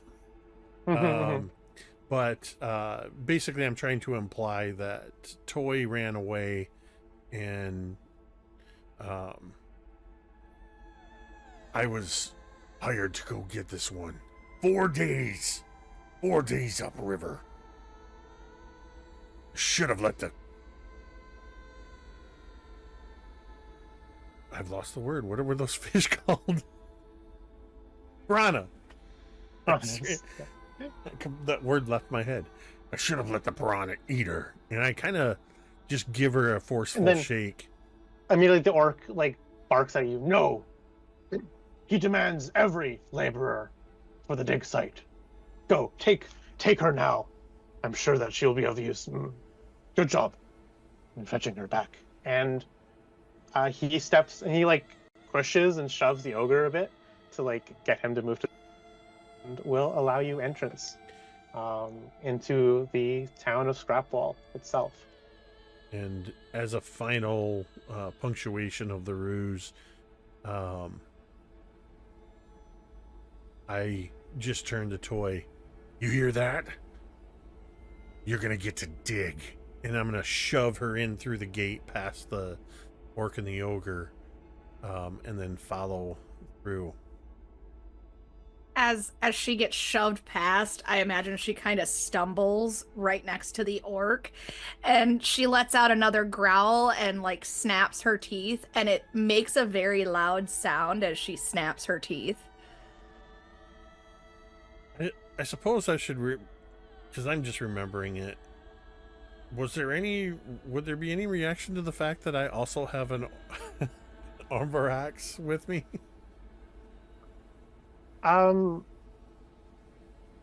imagine, so I guess like I think the orc would have like probably commented that your hunting beast, as in like it was like following her scent, or I guess he would say the name of the person that you like name dropped, like, oh, is that one of his beasts, or like kind of just commenting I probably on would have the nature of responded. your You don't animal. expect me to smell her out on my own, do you? Yeah. It's hard to tell the difference between shit and brimstone. And you get a chuckle out of the from the orc as you get past. And now you enter Old Town proper, putting the southwestern entrance behind you. You feel like you're out of earshot now of those guards who are guarding the southern entrance. And as you step into the entirety of Old Town, the air here is thick with the pungent smell of oil, rust, sweat, decay. The pathways are narrow. They wind through these stacks of scrap metal and twisted machinery that has fallen into disrepair. This forms all these kinds of claustrophobic alleyways that you're sure at some point will just topple and collapse, but they haven't. After all these years, they still don't, even though they look like they're going to. Every single surface you see here is pitted, old, aged. It's remarkable how this place still stands. These numerous small, shadowy figures dart from one alley to the next. Rat merchants, scavengers, hardened townsfolk that move through this labyrinth of tunnels and alleyways with practiced ease.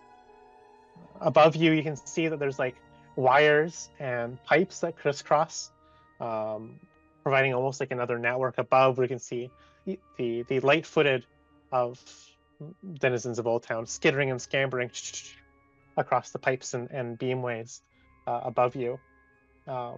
Every now and then, like some kind of strange condensation will drip from any exposed things. And you see puddles that you have to kind of step over. You hear a din of whispered languages, common, orcish, rat folk, etc. A whole mishmash of things can be heard here in Old Town. Even the buildings here seem alive as you realize that like all of these just like haphazardly placed like scrap metal sheets and decayed machinery. Some of them are well-placed doors that open up little shops and It's quite a bustling town. You can see that there's just this chaotic maze of shanties and shops all around you here in Old Town. And as you're kind of pushing your way through, trying to get a sense of where you are bumped into Yrsimagor by a very small figure. You thought it would be Veris based on his size and species, but no, this little rat folk bumps into you and goes, sorry, and kind of pleads to you before scampering away. And when you look down, you realize that this rat put something in your hand and when he bumped into you. And you look down and you see in your palm, placed in there, is a single silver disc. One of those uncharged or discharged energy cells that are often used as equivalent of gold pieces here in Numeria. But as you kind of turn it over in your hand, you can see there's a message scratched into the metal on the back. We know why you're here. We're watching.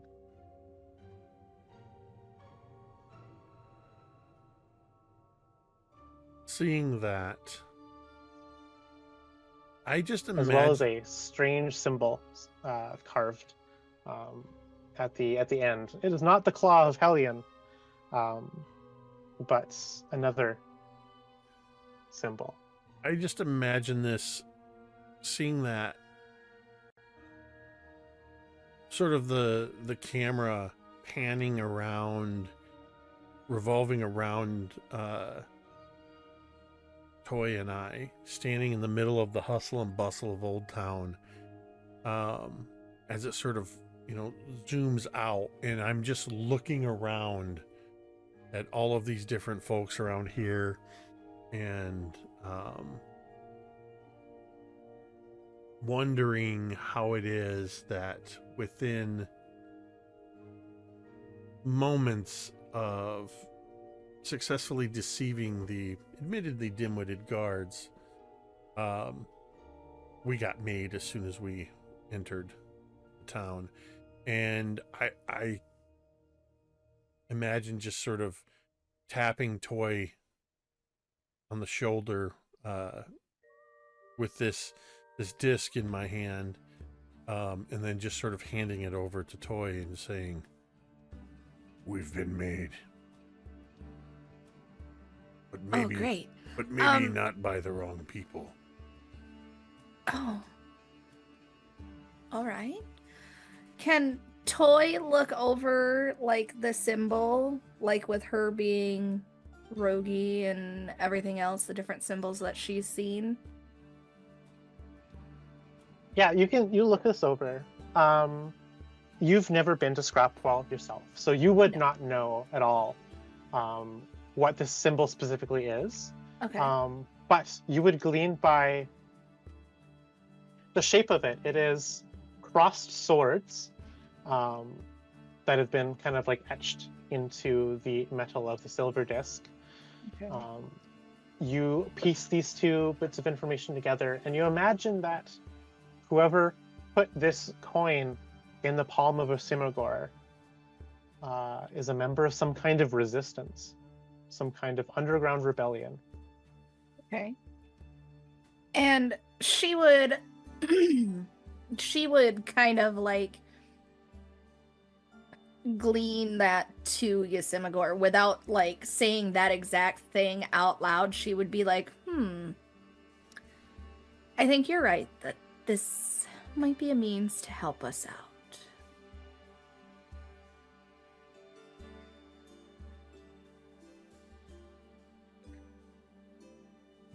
Keep your eyes out. You're more likely to notice someone watching us.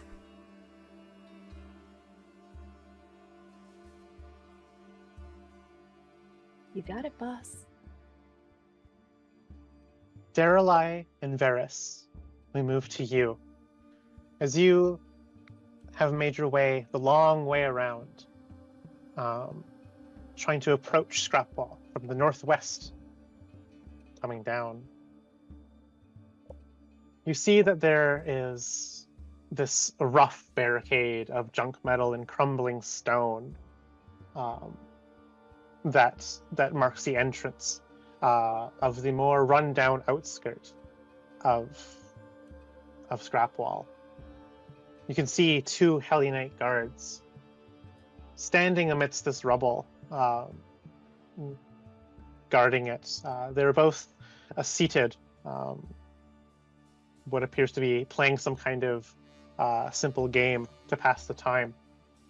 But upon seeing you, one of them, which is a grizzled, one-eyed human woman with a scar that goes from her brow down to her lip, she will stand, producing what appears to be some kind of makeshift firearm, something similar to the pistol that you have, Veris, but like cobbled together, rigged than something as pristine as the one that you took from Mayenda. She holds it aloft and points it at you, with a little bit of a grin. "New faces," she remarks. And this causes the other guard to stand, and you can see as the tail unwinds from his bottom that he is a rat folk, and he's got a quarterstaff that's tipped with, by the way it begins to spark up, a rudimentary taser at the other end. Both of them wear the yellow claw of Hellion on the garb, as they are kitted out with scrap armor to guard this entrance.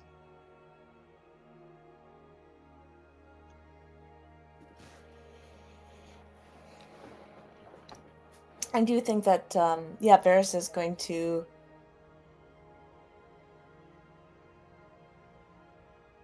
kind of nod and wave. Not wave, but he's going to nod to the guard and the rat folk. Excuse me. And is going to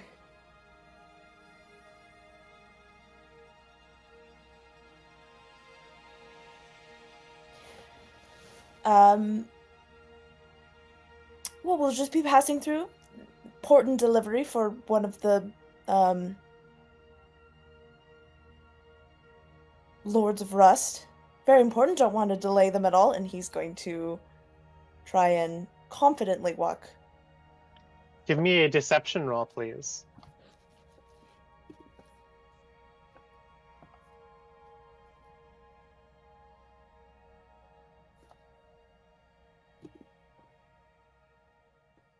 It's a 23.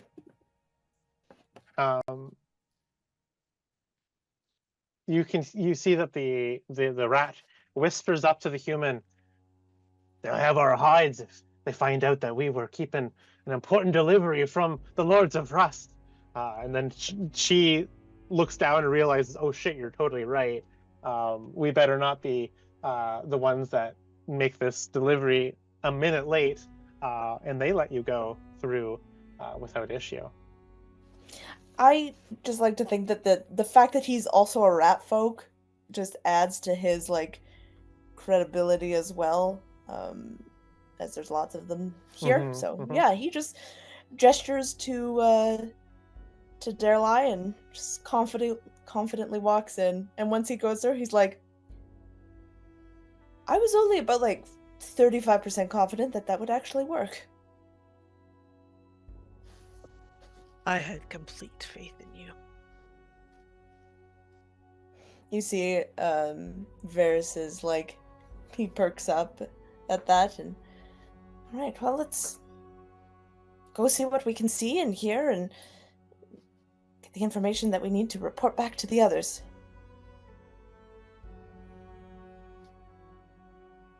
The new town the new town that you enter into, similar to what Old Town I described. It's just this messy maze of heaps of scrap that have formed this neighborhood of winding alleyways. And as you stumble your way through, knowing this area a bit better than Daeralei does for sure, you are actually quite keen and nimble through these ways.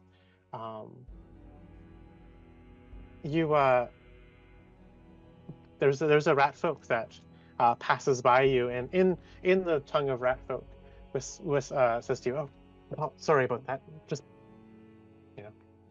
this way, like right behind you, kind of like just like because he has to like squeeze past you or something." And you'll realize that he placed a note in your hand, a small small rolled up piece of parchment, as he pushed past you through this narrow alleyway. Yeah, and he'll open it up. And it reads, "Veris, you've arrived. If you're here to stop him, meet me at the Shadow Den. Come alone. If they see you, we're both dead." And there is initials. It is ZS and a symbol of crossed swords. And what does that mean? You try to rack your brain of who ZS is, and it comes to you. Zevroth Slade, that woman many months ago, that you went with Yrsimagor down into the choker tunnels. She was the woman that brought Yrsimagor to you in your father's shop. She came seeking Whiskifus, but he's too old to take up on a mission, so you took his place instead. That, you imagine, perhaps, hopefully, maybe, is whose signature this belongs to, or whose initials this belongs to. Okay. So then he just kind of tucks it back somewhere in a pocket.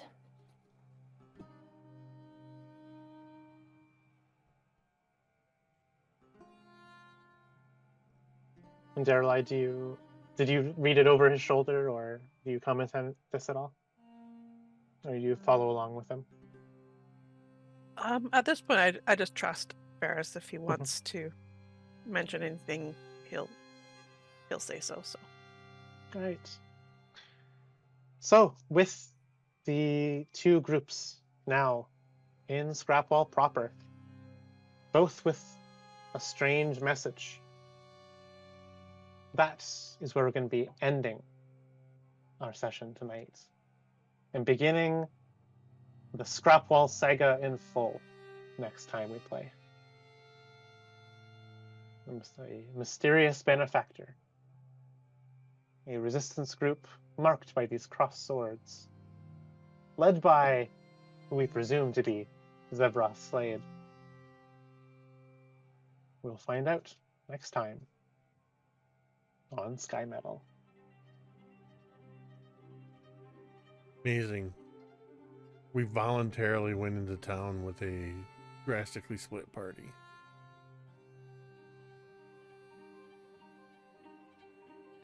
All right. Another excellent portion of the adventure. Thank you to everybody who tuned in. Thank you, of course, to the resubscriptions and the gift subs, and to all the new followers coming in, presumably preparing for the forthcoming Legends of Eleanor charity D&D game, which I will tell you one more time. You can you can head over to pavlov.org/secret between now and November 18th to get a chance to bid for possibly to get to play in the game. It is very pricey. I forgot to mention that early on. The bidding is already up to like 4,500. But it's because it goes for a really good cause. These seats raise a lot of money. Our last charity event, we raised $17,000 just from the seed auctions. So they are a premium, but they are well worth it. But also during the game, there will be plenty of opportunity for you to do donations for in-game incentives. And we may even have a handful of giveaways and some Pavlov swag and things like that. As well as you're just going to be in for one heck of an amazing D&D game. So we hope you'll tune in for that on December 7th at 4 p.m. Pacific, 7 p.m. Eastern. In the meantime, we hope to see you tomorrow night for our Mythos game, our Call of Cthulhu game, the Tartarus Intercept, I believe is what it is called. Or join us on Thursday for our next session of Kids on Bikes. Welcome to Paradise Academy. Thank you to everybody hanging out and chat. Of course, we always love seeing that. And of course, a huge thank you to our Game Master Vi and to everybody sitting around the table here, Kaeryn, Sara, and myself, without whom this would just be Vi talking to herself for a couple hours. With that, we're going to go ahead and end this stream the same way we end every stream. You could say it with me if you want. My ta-ta.